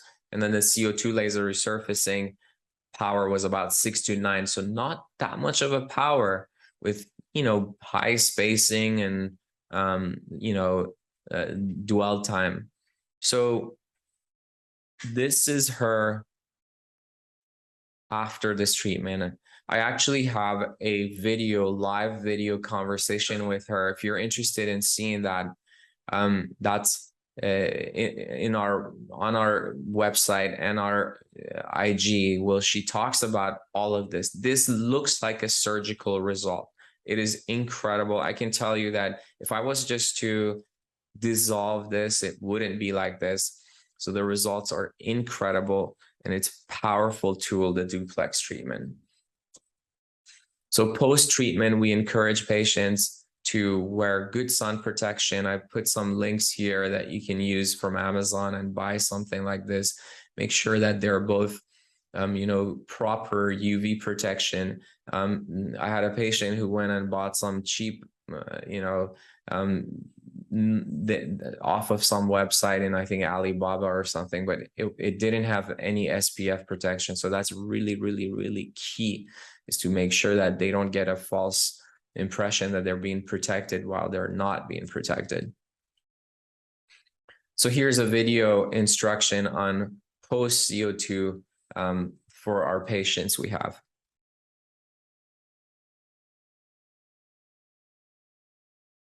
Immediately after your CO2, we'll either be applying ointment or a post-procedure healing serum with a nice cold polypeptide jelly mask. This is going to reduce heat, reduce irritation, and it's going to take some of that sting out of the skin.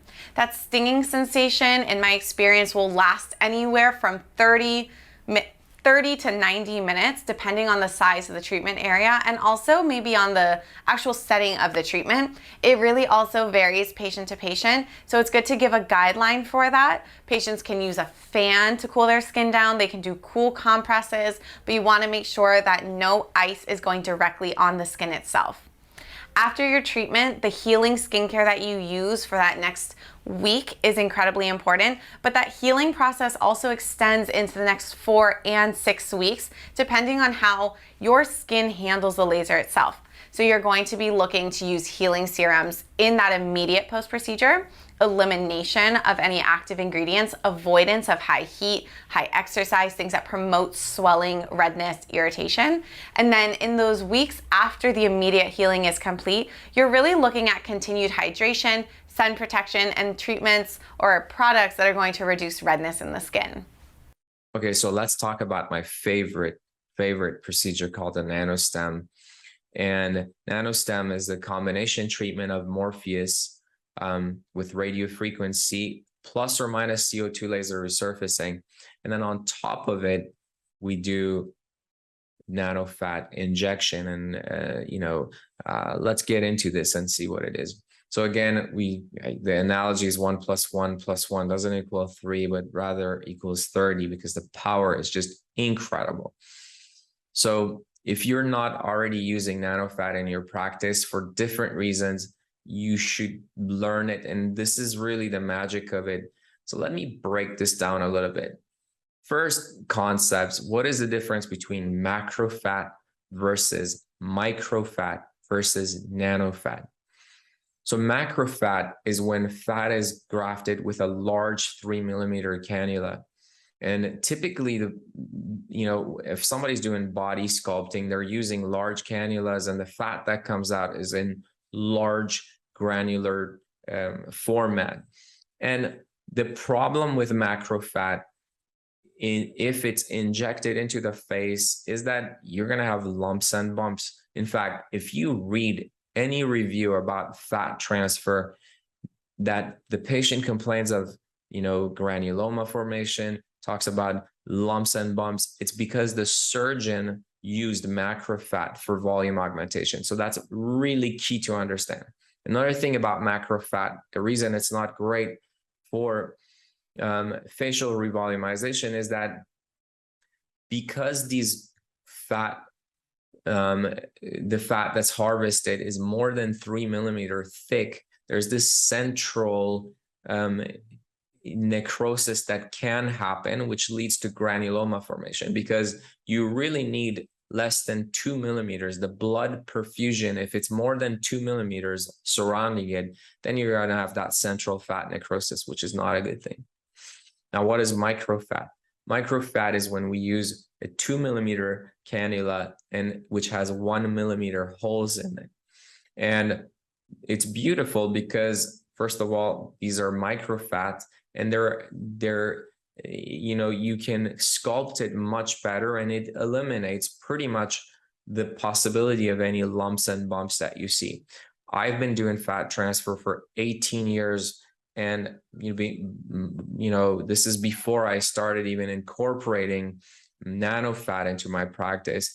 And because I was lucky that I was using a small cannula with small holes, I never had any of issues. And to this day, I don't have any patients that have had lumps and bumps with fat transfer to the face. So very important. Now, by the way, Tulip has the Tonard Nano Set, and it's great because it has already all of these cannulas in them, and you'll see, and I'll share with you the instruments we use in a second.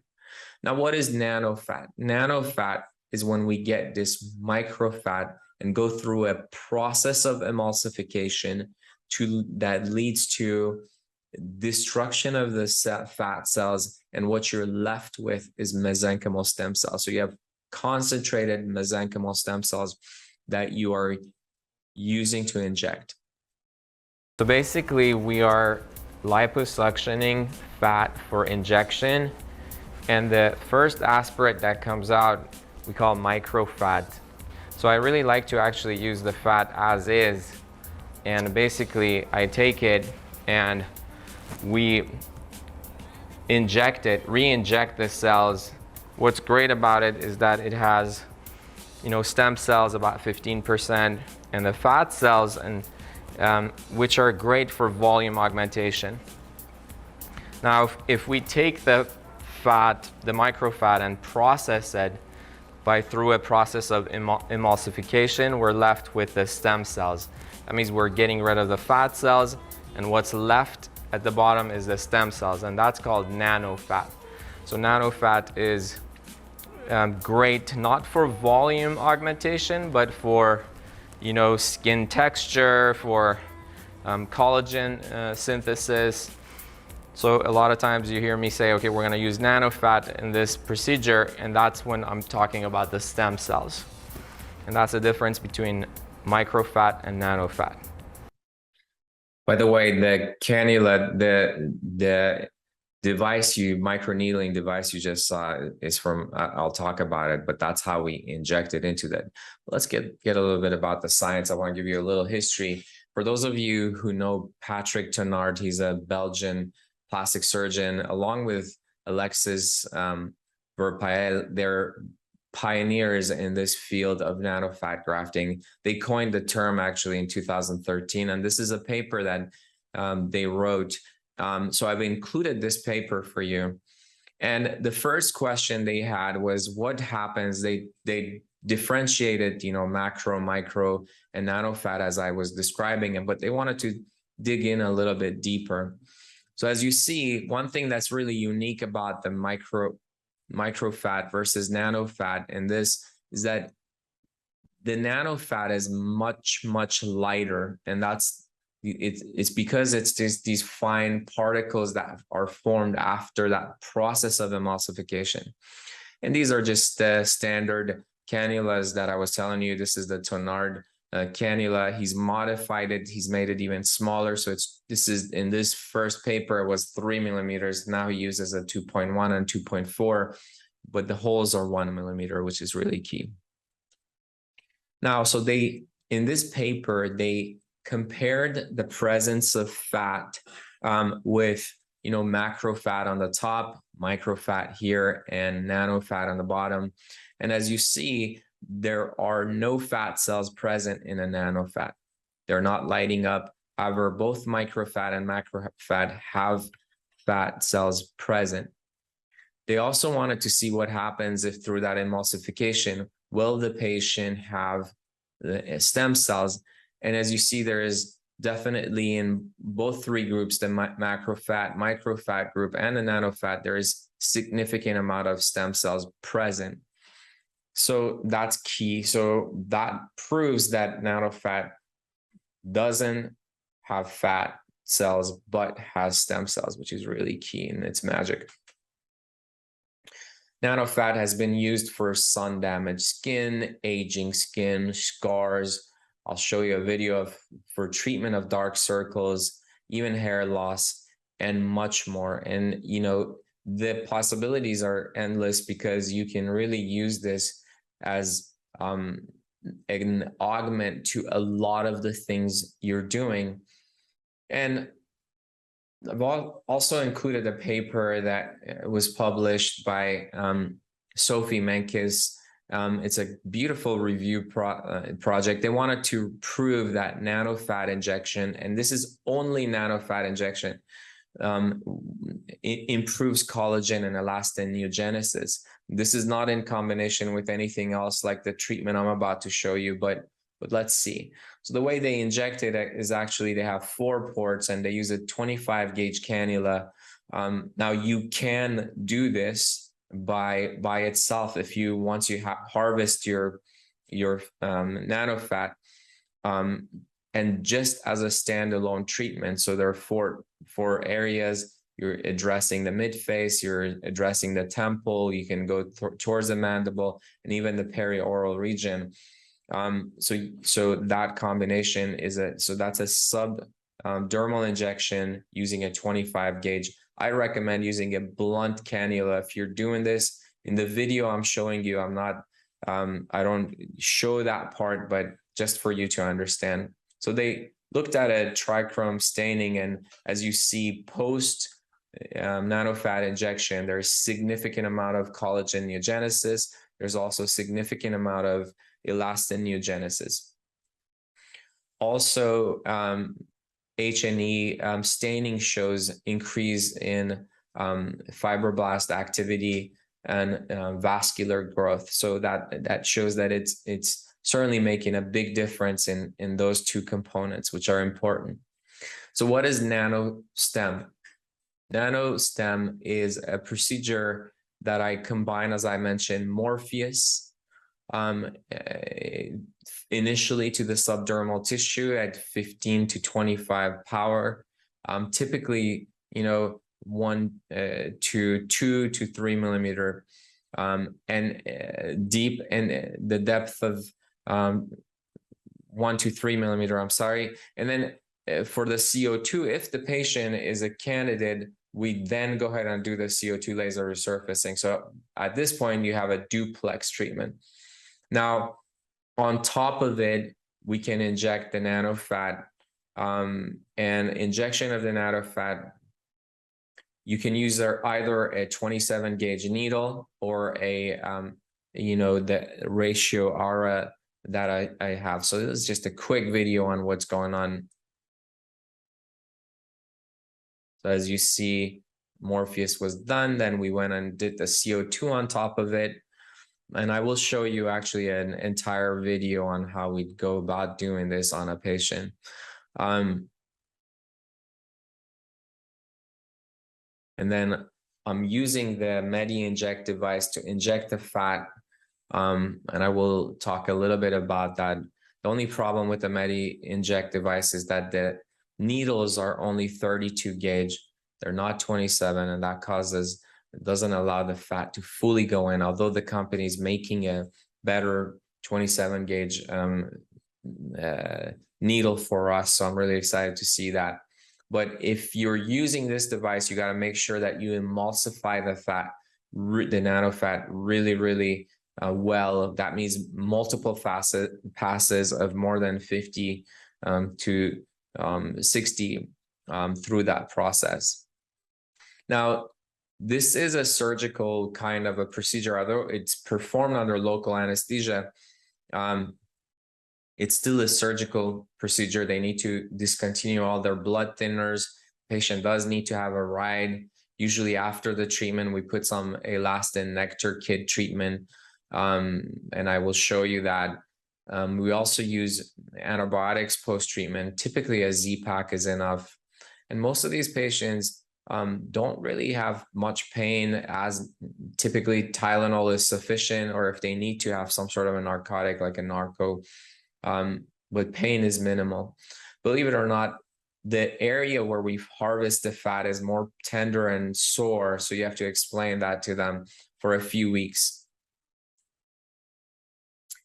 So here's a video on the instruments we need for this procedure.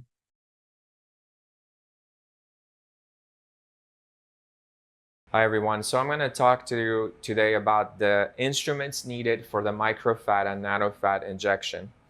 So as you see here, we have everything laid out, and this is a infiltration, tumescent infiltration cannula, and you can either use a 2 or size 3 cannula. This is a 2 that we use. If I'm doing only microfat transfer, then I go for using a 2 Mercedes triple set cannula. It's 1 millimeter, so this is a special design, 1 millimeter, and it's a the size 2 gauge. And if I'm only doing nanofat, I use the Tonard's harvesting cannula. They have different sizes. It's the SL 2.4 and the SL 2.1. You don't want to go with anything bigger than that. So this is great for just a nanofat if that's what you're doing.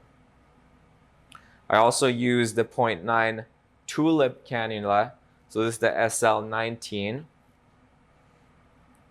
Now you will need a blade holder for the 11 blade, and and then you need something to suture and a forceps for that. If I'm doing nanofat injection, I like to use Dermasculpt's blunt 22 gauge. If I'm going for the tear trough, or 25 gauge. So those are the two I use for the injection, and you'll see a video on that. Now, for the nanofat, this is the tulip set. And as you know, so they have, this is the input, the standard tulip set. You start out with the 2.4 emulsification, then you go down to the 1.4, and then finally 1.2. And you'll see that on a separate video, that how I actually use those things. I also, for the harvesting, I don't need anything fancy. I just use a 30 cc syringe, and that creates negative pressure for me to harvest the fat. Now for the injections, I typically use a 1 cc syringe, so that's key. And then you also need some sort of a 3 or 5 cc syringe for the lidocaine injection.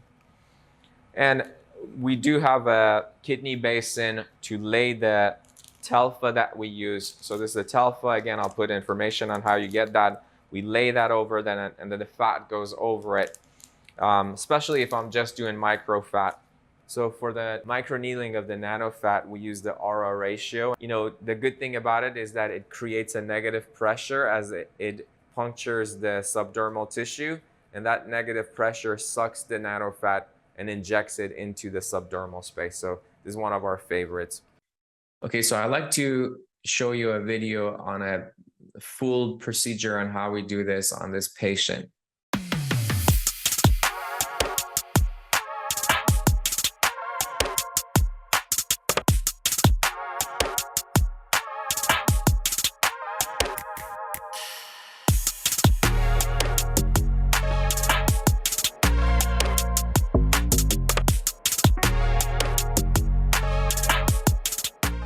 I'm marking places that we can get fat from. Usually the periumbilical region is one of the sites we use.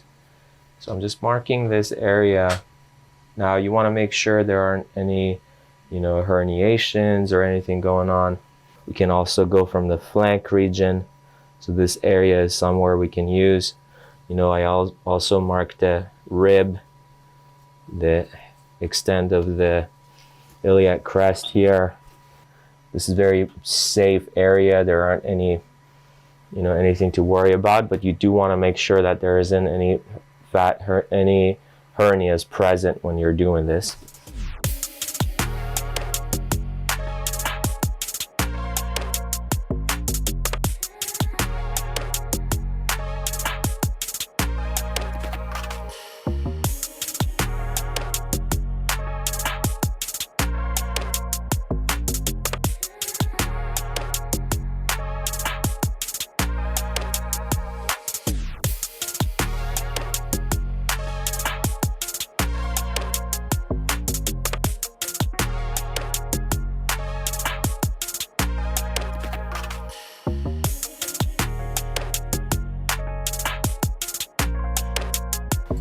You're gonna feel a little pinch here.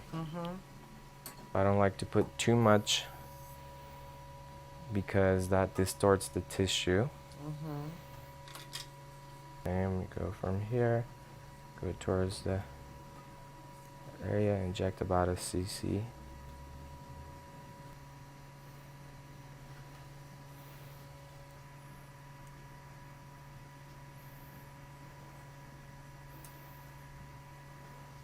If we were to do a supraorbital, supratrochlear, we would do these as well. But she's already been numbing for a while. We're just doing microneedling in that area, so it's not a big deal. This is the area that we're gonna be releasing some of this scar and injecting it, so it should be. Is it numb? Perfect. So there are different tips. There is the 12-pin resurfacing tip. The 12-pin is called the prime. That's for around the eyes. The 24 is the standard one. And we got the body one for later. We're not doing anything with that. The depth is key. So around the face, you want to stay within 2. You can go around 1 or 2, right? Sometimes, so the lower you go, you can go to 3 as well. And let's go with 25. This area is great on her already. We're not gonna go around this area. I'm gonna stick with the lower face and go with 2 and 3.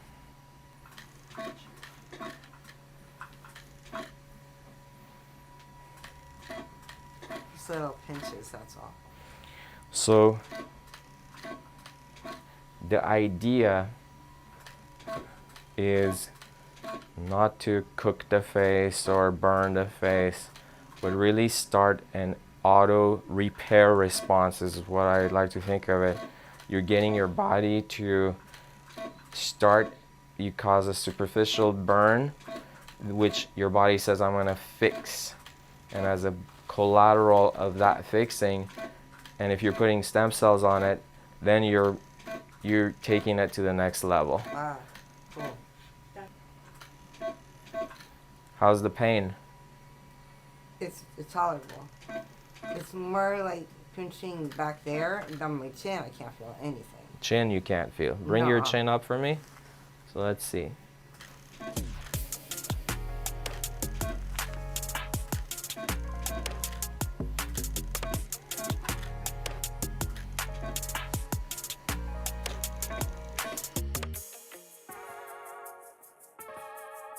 So I'm going to talk about the tumescent that we use. First of all, because we're just taking out a little bit of fat, so it's not a major volume. I'm not doing a major liposuction.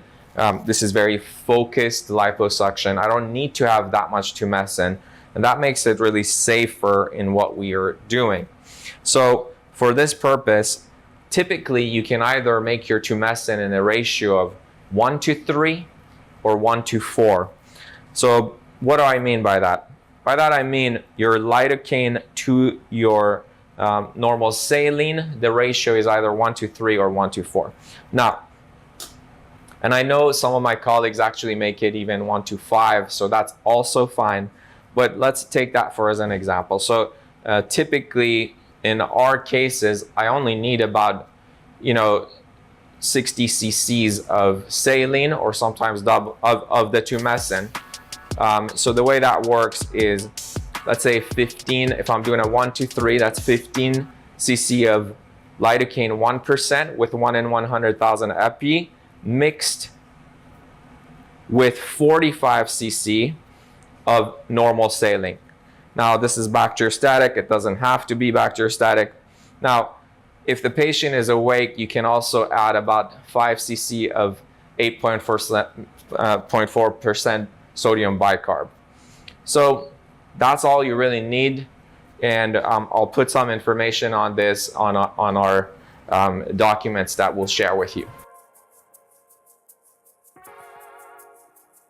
You're gonna feel a little pinch. Again, so I'm feeling the fat between my fingers. Really important to feel that. And that's the area we're gonna tumescent. So you're gonna feel a little pinch here. Okay. It should be numb. Do you feel this? Mm-mm. Then we use the curved hemostat. Come over here and extend into that area, push. And again, I'm superficial, right? I'm not going deep. You didn't feel that, did you? Just pressure. Nothing. Pressure. Nothing. It kept thinking. Same. Okay. So that's my entrance for infiltration. Okay, so make sure it's My good. nose is getting numb. Your nose is numb? Yes, your nose is definitely gonna get numb. I'm injecting and pushing forward. It's gonna feel strange. It just feels like a little pinching, but nothing. Yeah, so this is just a numbing. Oh, So numbing for sure is gonna feel strange. Oh, okay. You keep count of how many cc, and we'll talk about tumescent solution I used. So again, I'm superficial. The plane, if you were to go through the abdomen, it would be very painful. She would feel it. So the muscles are not here. This is just all superficial fat. And I'm gently going back and forth, kind of releasing the tissue to get it ready for my lipo.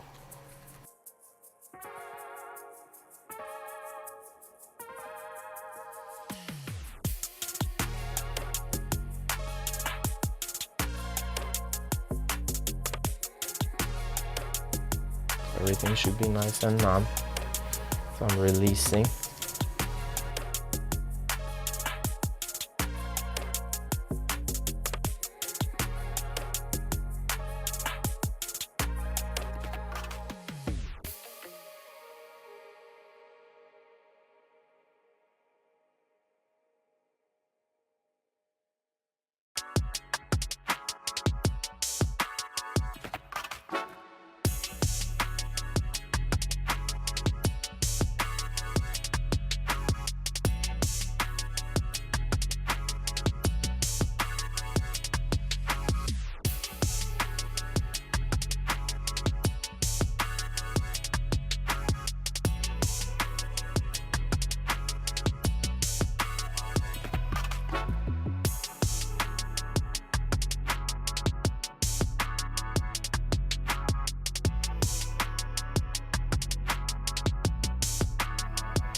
How was that? Felt it? It's good.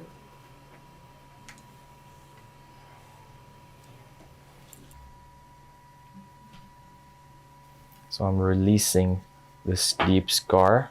Okay. You see how I'm releasing it? Mm-hmm.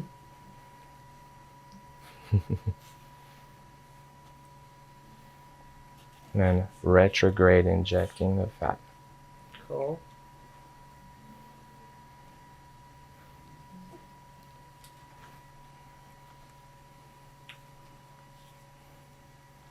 And then we'll come back on it. So this is micro fat for volume augmentation.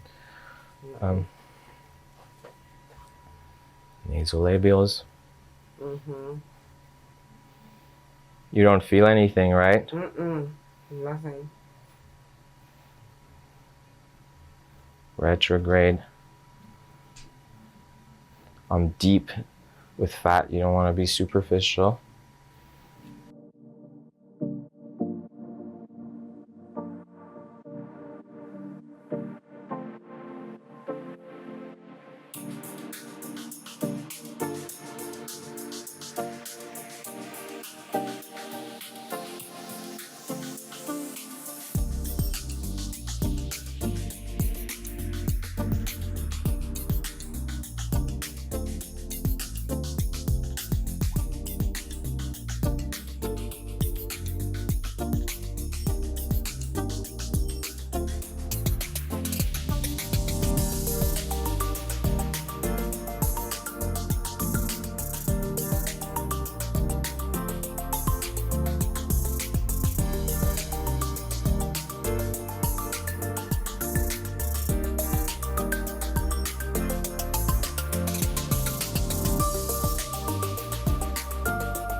forth first. Yeah.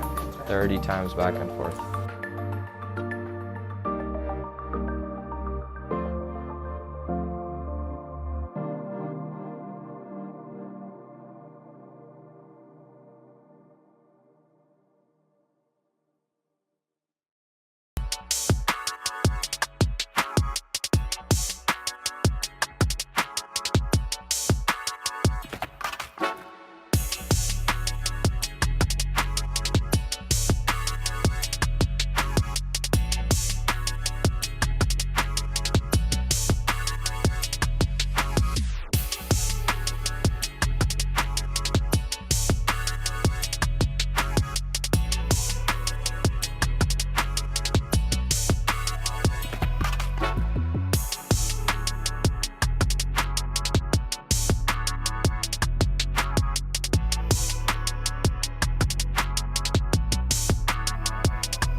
Use the final filter.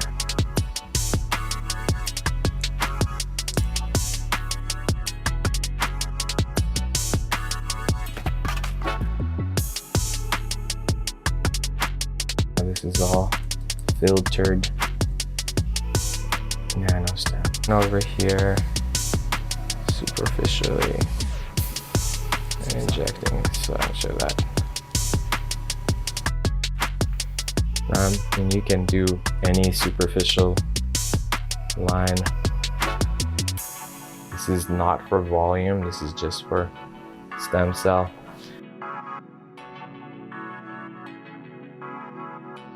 I'm coming over here to this scar, and because we released this scar, I want to superficially put this here.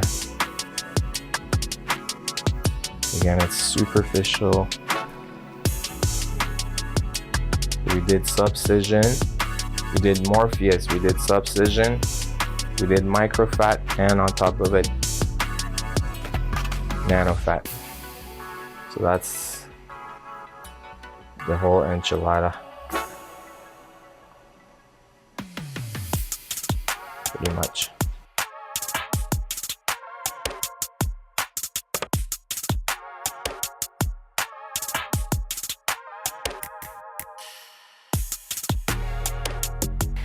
All right, so you're gonna feel little pinches here.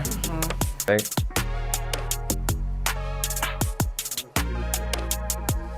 Right. This hurts? No, it's tolerable. Tolerable? Yep. So this is the area that I really want to make sure we get. Yep. Do what you do.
Now, a few tips here. As I was mentioning, nanofat injection, you can either use a 25 gauge or a 27 gauge blunt needle for subdermal injection, but I have included this information on a ratio or a gold ratio microneedling device, which is unique because it has this negative suction at the top of it. As soon as device is pressed on the skin, it creates a negative suction, and then it injects the product into the subdermal tissue. So it's great. They have different needle lengths for that. And as I mentioned, this is a video on the nano fat injection for the Medi Inject device that we use. So let's look at some nanostem case examples. This is a patient that came to see me. As you can see, she's has significant sun damage, living here in Southern California. Skin is stretched, and we went ahead and did a whole treatment of nanostem on her. She also, so the skin quality, I can't even describe to you. The skin quality is significantly better. It's even, these videos don't show what the patients really talk about. It makes a huge difference. On this patient, I did also do microfat grafting internally, and we did the CO2, and we did Morpheus on the lower part, and we did nano fat injection all around here. She also had an upper eyelid blepharoplasty. This is another patient who had the nanostem procedure. Just look at the quality of the skin. It is incredible. There's nothing like it again. Combination treatments are definitely the future.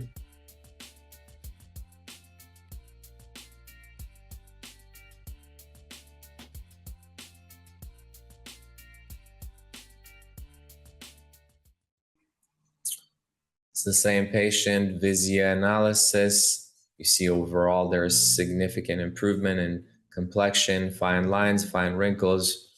This is a patient who has an interesting history. She had fillers and we ended up removing him. She has a condition called SIBO, which is small intestine bacterial overgrowth, and which is an inflammatory process. These patients present with some sort of allergy. Sometimes they get abdominal pain, all kinds of reactions.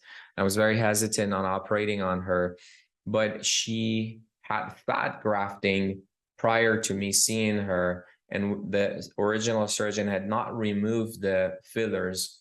So went in and did fat grafting, and it actually made her eye bags worse. So when she came in, she wanted really to address everything, including the rest of her face with what could be possible. So we went over her treatment protocol, and this is her on the day of surgery. But so look, the eye bags are gone, and she's revolumized, and skin is significantly tighter. I know she's wearing a lot of makeup here, but again, the idea is that she just the quality of the skin is significantly better, and she sends us all these selfies from home, but she lives far from our office, so I don't get to see her so we get the selfies. But let's talk about, I want to switch gears a little bit, go over another aspect of what you can use your Morpheus for, and that's for treatment of malar edema. As you know, malar edema is a little different than phoria, although they have similar pathways, meaning they both block the lymphatics. Malar edema in general becomes with time malar mound, and with time becomes a festune. So it's a physiological condition, genetic basis. Some people, some families have it. And obviously, number one advice is to avoid any HA fillers in these patients, as you're going to cause significant problems for them.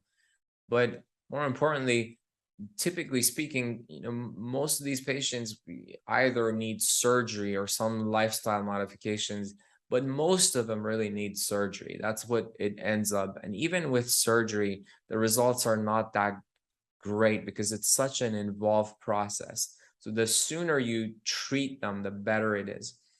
And this is an example of a festooning. This gentleman's never had any fillers placed before, and as you can see, there's significant presence of orbicularis, even roll on the bottom.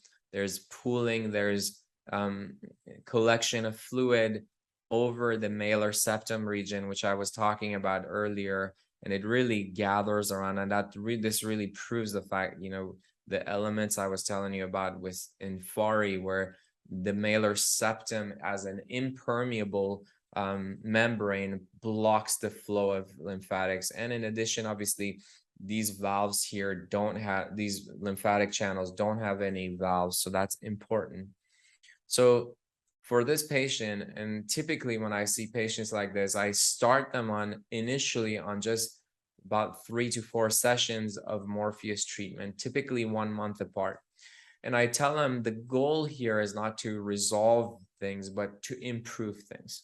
And sometimes they're okay with it, but I always tell them, look, you're going to need surgery.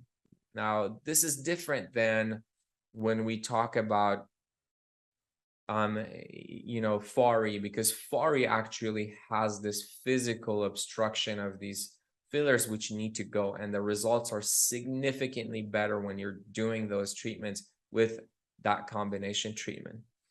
But I also explain to these patients, they say, look, we're going to treat you with Morpheus initially, and then we will go ahead and do a procedure. And for this gentleman, I did a lower lid blepharoplasty, we did a canthoplasty, I did laser resurfacing, I did nano stem injection on top of that.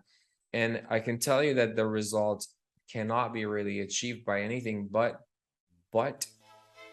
this type of treatment. I mean, the results are incredible. There's no way that if I did just surgery on this patient, he would be happy like this. So just see how tight everything is. Surgery does not alone do this. Oh, geez, it makes me just feel so much younger. And I look in the mirror and I'm no longer cringing. When I looked on Zoom, I'm no longer cringing. It's just amazing. Just look how amazing his cheeks also look. So everything is just like more refreshed, and that's the power. One thing about nanofat is that the results actually continue to improve over time. So that's key.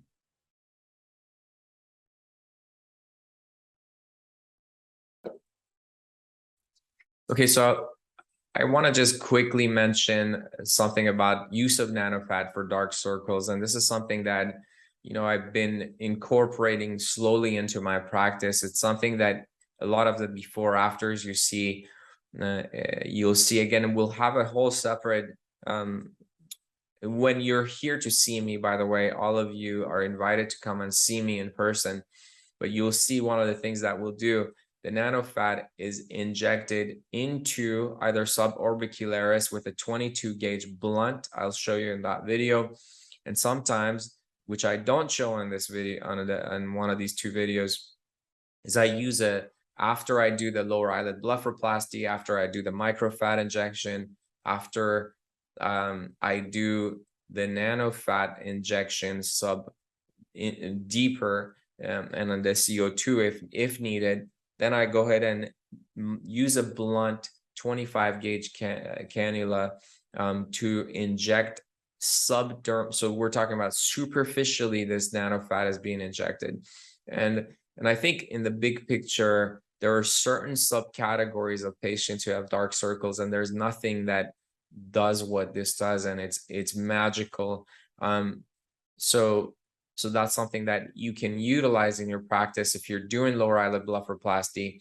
But dark circles have many, many causes. And if it's structural, then we're talking about, lower lid blepharoplasty or microfat transfer or some fat repositioning as needed.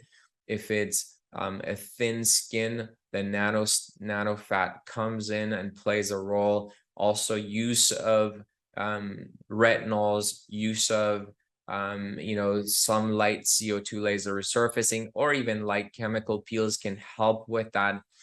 If it's a perfusion issue where the vasculature is congested, then during surgery I cauterize them. And if it's because of a racial melanosis, which is a condition found in certain Middle Eastern or type 4 skin types where there's a darkening pigmentation, it's extremely difficult to treat, although lightening creams have been used with limited success. So these are the different causes of dark circles, but you can see that in these videos how we use them. So this is the patient that I just showed you the photo of, but we've done the lower lid blepharoplasty. I've contoured things down. I've done my RF tightening of the septum, so the septum is tightened, and I also dropped about 2 cc of her microfat into the midface region, into the periocular region. Now here's the finishing touches. I'm going to be using a blunt 22 gauge cannula, and I'm going to inject her stem cell. So this is nano fat that's been emulsified through the process that we showed you earlier, and as you will see, so this is the pilot.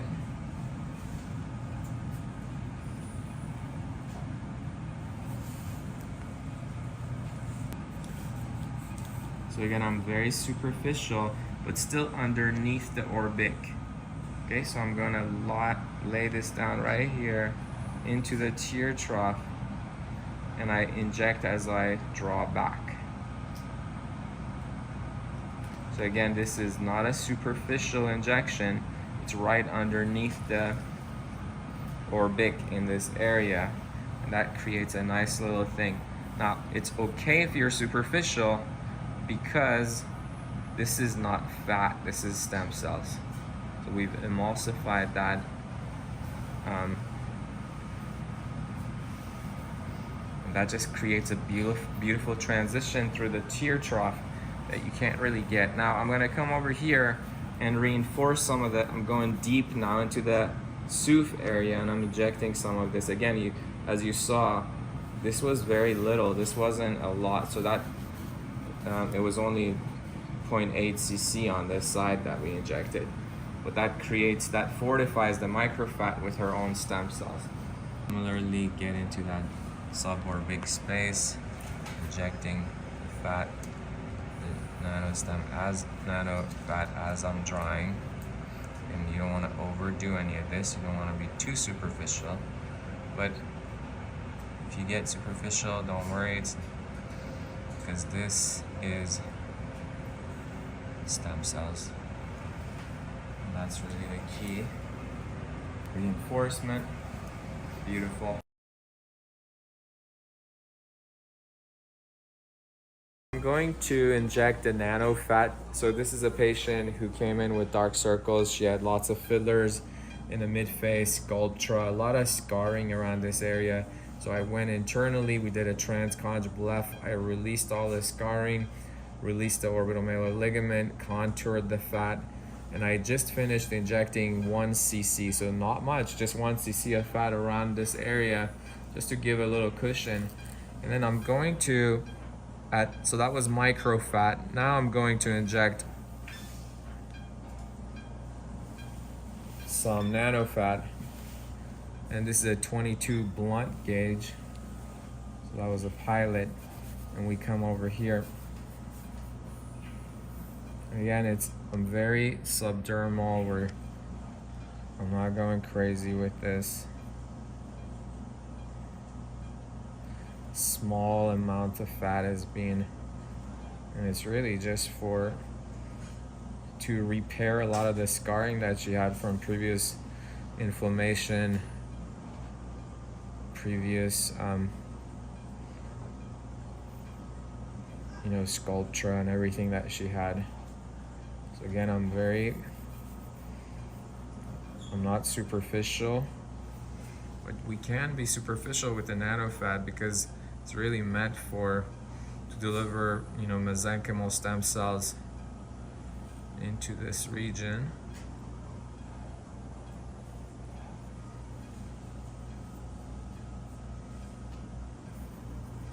And I'm just injecting as I'm drawing.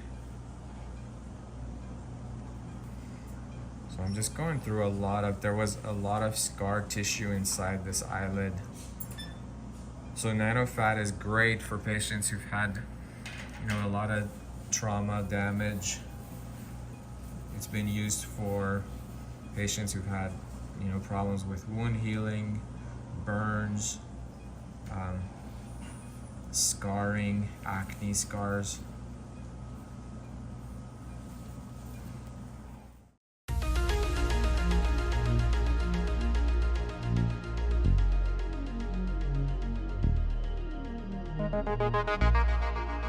Okay, everyone. So I want to get, I know this was long. We went through a lot of things.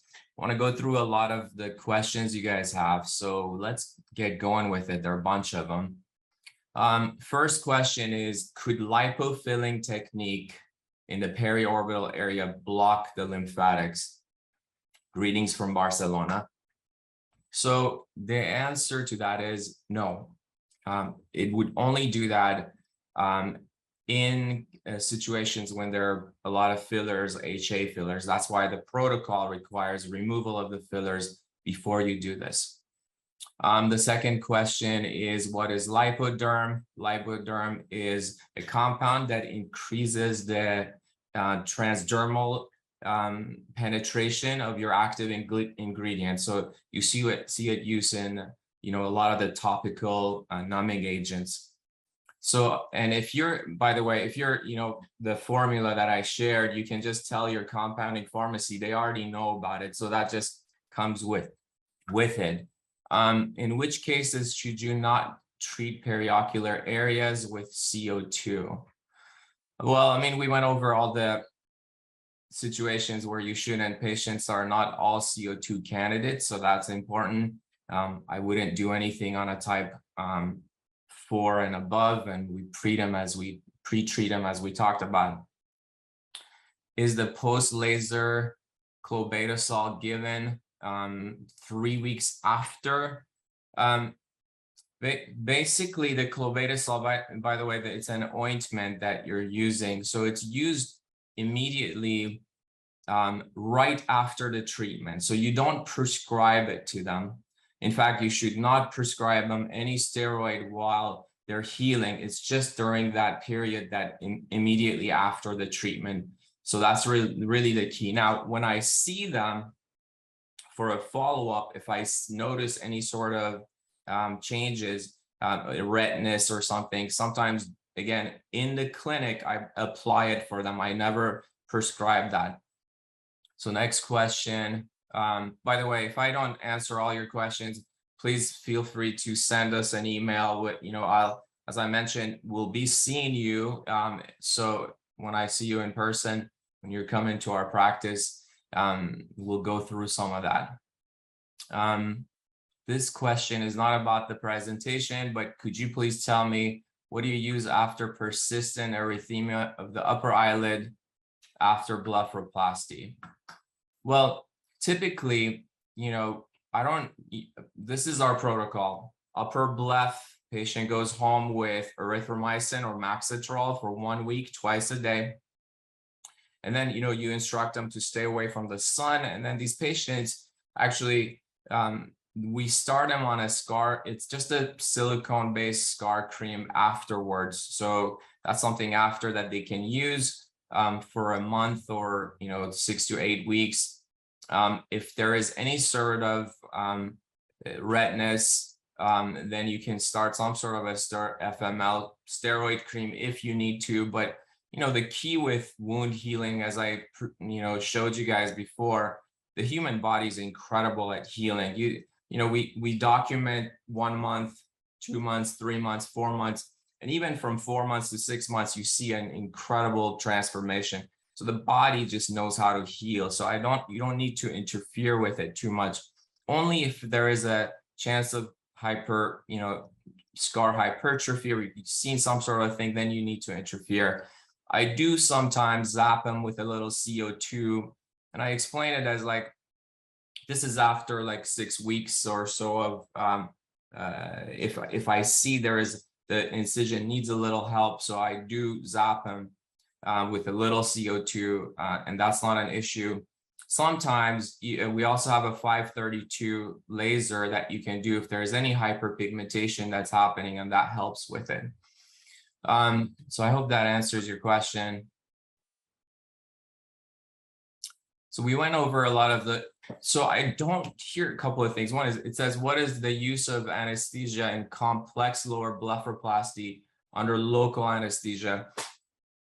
So typically, if I'm doing the lower eyelids, I do it under anesthesia because the patient is comfortable. These are two reasons I do it under anesthesia. Number one is I don't want to inject too much lidocaine around the face because that distorts the tissue. So that's number one. Number two is that now I know a lot of you do it under local, and that's fine too.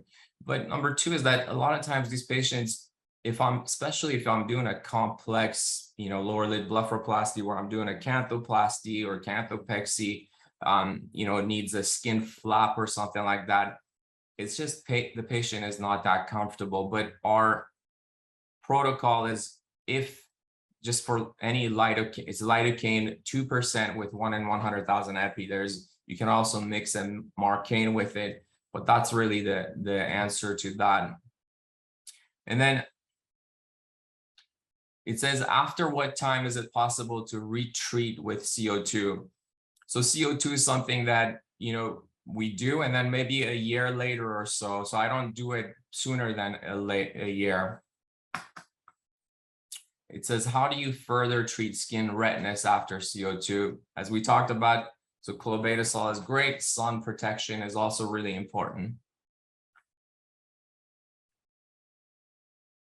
If external lower blepharoplasty is done, does a fresh scar interfere with laser resurfacing? So I'm assuming, so I never, let me think, the last time I used the subciliary approach lower bleph was probably, I don't know, maybe 10 years ago, and I don't do that technique. So the lower bleph that I do is internal, and so transconj approach. But if you're making the chances of you having an eyelid retraction, if you're doing a subciliary approach with a CO2, is significant. So if you're doing that, you should do a tarsorrhaphy suture, which usually I would recommend using a 5-0 Prolene, and then just connect the lower lid corner from the lateral, and part of the lamella to the lower lamella to the upper lamella, and you leave it on for a week. And the key with that is, as the patient is opening the eyes, then you're creating a traction. But with the transconj bleph, I don't have to do that because the setting is, there aren't any tensions in that.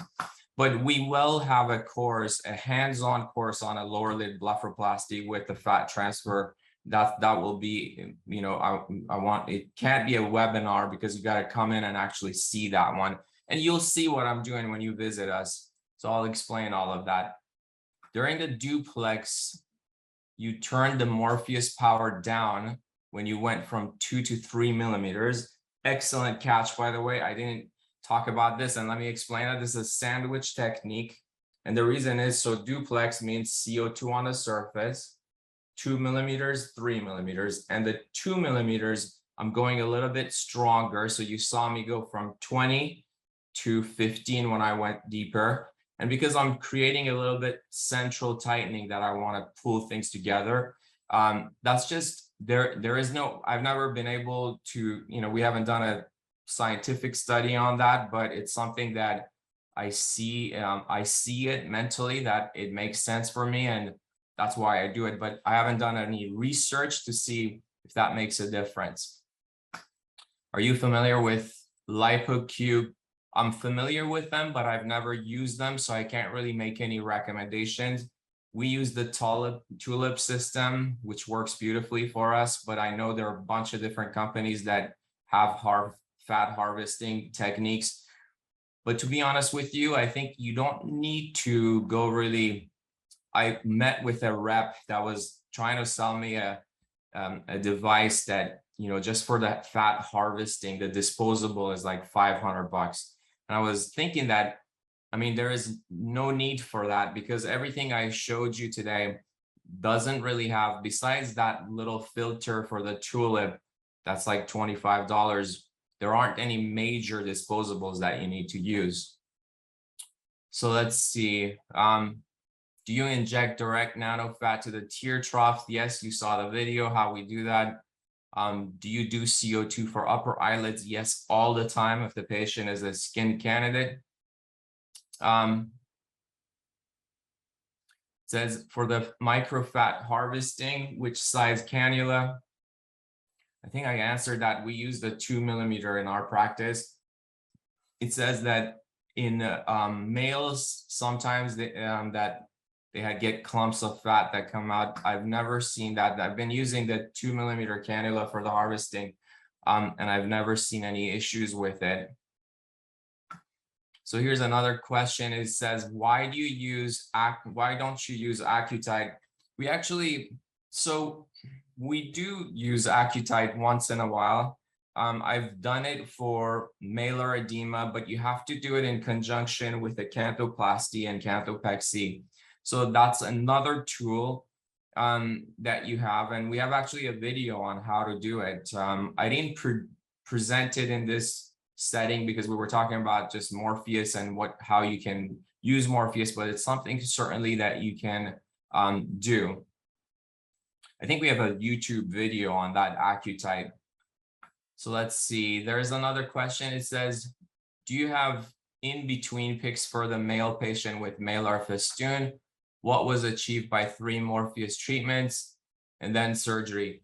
I do have them and I didn't share them. Actually, that's a good idea. We'll put that. But here's the situation. And the reason I think that it's important, now you don't have to do the Morpheus before, but I feel that it would make a significant impact on the results of the surgery. And this is something that I haven't done any, again, prospective or controlled studies, but the Morpheus does tighten the subdermal tissue. And by delivering that heat, we start early with this, like 3-4 months prior, you're stimulating the body to just tighten and get ready for surgery. So it makes a big difference in the outcome, in my opinion. But again, I haven't done, so there's a lot of area of research in that aspect that needs to be done. Now, similarly, we could have used an Accutite during surgery. But again, those are things that are complementary and they kind of make sense that they're doing the same type of thing. Question with exosomes. So exosomes are, I think, so one thing about exosomes, you have to understand there are many different types. And for those of you that use them, I know that this is a hot area of topic, and I think they will play a role.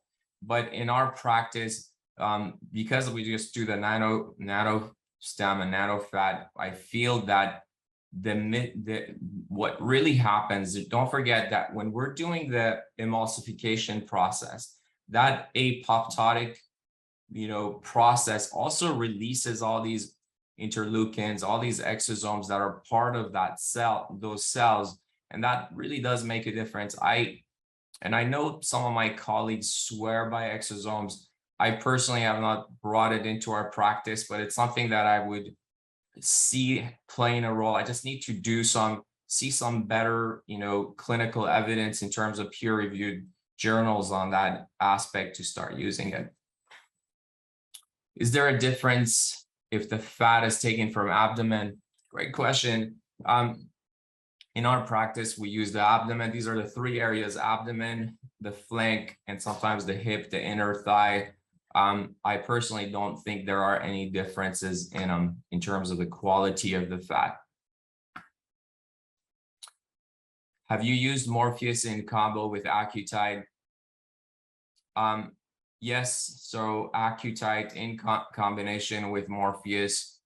And, obviously the Embrace, which is the face site, and Morpheus is beautiful. And yes, I have, and they do work. But the problem is if I'm doing fat grafting, microfat grafting, I can't really bring that into this area. So I much rather use the Morpheus, which is better controlled in terms of the delivery of the heat. Will you do an online lower blepharoplasty course? And yes, we will have. That's something, again, I really want to, we were working on it. We have a lot of the content actually ready to go, and for sure we will do that. but I think that course will also be helpful if we do it in person. So it will make a big difference. When performing hyaluronidase and Morpheus, do the patients still pre-treat beforehand? No. So only if you're doing a CO2, you need to pre-treat them with any kind of, the regimens that we shared with you. Are duplex patients getting 3 Morpheus treatments as well? Depends on the scenario. We showed you some examples, but typically speaking, with the Morpheus, with the duplex, you only need to do 1 treatment, and that's the power of it. Do you perform fat transposition during a lower blepharoplasty? So here's a, fat transposition is something that I would do if I'm doing a very much older patient who needs bolster support, who needs canthal support. And I think fat repositioning is ideal for that situation. But slowly over the past few years, I've gotten rid of, for most patients, and don't forget, my clients these are younger patients that are from 20 to 50 years old, and even some 60 years old. They don't need to have fat repositioning again, because again, we're talking about a whole different conversation. We're talking about mid-face fat augmentation, which I think is missed when you're just doing fat repositioning. If I do fat repositioning, it's an internal approach. It's not an external approach, which means I don't bring out the sutures, and so I suture them actually internally. So that's a different way, and we can talk about that at some point. You'll see if we do them here, you'll see how I do that. So as far as numbing shields, it says, what do you recommend for ocular numbing and shields? So we just use the general, the plastic eye shields that I showed you. Okay, let's see. Would there be a difference in lipoaspirate for fat harvesting performed manually versus through an aspiration machine? That's a good question. And to be honest, the pressure that we take with that 30, cc is not that much. And so I think theoretically, maybe there's less damage to the fat cells, but to be honest, I don't know the answer to that because I haven't looked at it. We don't have to use it. I've never had to use it. So the answer to that is we don't know. I know a lot of, for example, the Tonard paper I showed you, they do use a lipoaspirate machine. So some doctors do it and it's fine. I don't see that it would make that much of a difference. Is there any reason that Morpheus8 can damage the lymphatic system instead of increasing the lymphatic circulation? I don't think that it would damage the lymphatic system. Again, you're not burning things, right? You're not destroying things. You are stimulating a healing process.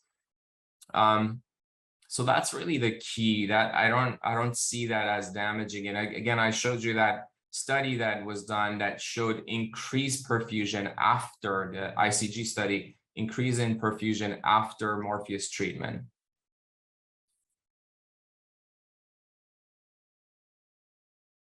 It says, would you perform Morpheus at the time of surgery, or you prefer to do it pre-treatment, and why? So it depends on what we're talking about. If we're talking about if I'm doing surgery, for example, on someone, I'm doing their upper or lower bleph, like that lady I showed you, and I'm doing microfat injection, this is how I would do it. So I do pre-treat them if they have significant amount of malar edema. If the malar edema or malar mound or festoon is due to fillers, then I would dissolve the filler and do Morpheus treatment at the same time, 2 to 3 months prior to surgery. Now, during surgery, if we're doing nano stem procedure at the same time, I do the Morpheus for the lower part of the face, and on top of it, do the nano stem that you saw, the microneedling of the nano stem. Now, obviously, I don't want any Morpheus around this area that I did the microfat, and for obvious reasons, because I don't want to mess with any of the things I'm doing in terms of the heat. That is done if I'm doing Morpheus in this area. So that's never on top of the microfat. So that's the key. Now, nano fat can go on top of the Morpheus. It's not a problem. So that's the key. I hope that answers that question. If not, you can always shoot me an email and we can go over that. Can you harvest fat from areas previously treated with liposuction? You can, but the fat is not as good. Even I know treatments like M-Sculpt and things, but it's not as good. But yes, you can. Do you ever freeze the microfat for re-injection? We don't. I know a couple of my colleagues here do, Mark Manny. I know Ben Talley used to do it, and he, we looked at it and he said, the problem is that the results are not as much. He uses nano fat a lot for hair growth. And he was telling me that the results are not as good. We don't use it. It says, do you use nano fat for hair loss? I don't. Ben Talley does, and a few of my colleagues do, and there are tons of papers actually on that the results are incredible. I actually want to get nano fat for myself, so I have some hair loss back here, and I would love to get that. So, so what is the typical volume of fat you need to retrieve when planning for micro and nano fat? Usually like 20 to 30 cc, so not that much. I think that's there's another one that says, have you ever tried Cool Peel CO2? And I personally have not. Like I said, we have the DECA and I'm really happy with it. But I know, a lot of you have different types of CO2s, and in my opinion, they're all great. So it's just, you have to find the settings. We're so comfortable with the settings of the device we have that we don't have any other device on that. Everyone, thank you so much. I am humbled from all of you. I'm looking forward to meeting you guys. If you want to schedule coming in with us, just reach out, send us an email, and we just have to coordinate the time so we maximize whether you want to come in and see some treatment in our clinic, or whether you want to come in and see some surgeries with me. Again, thank you very much. Have a great day, everyone.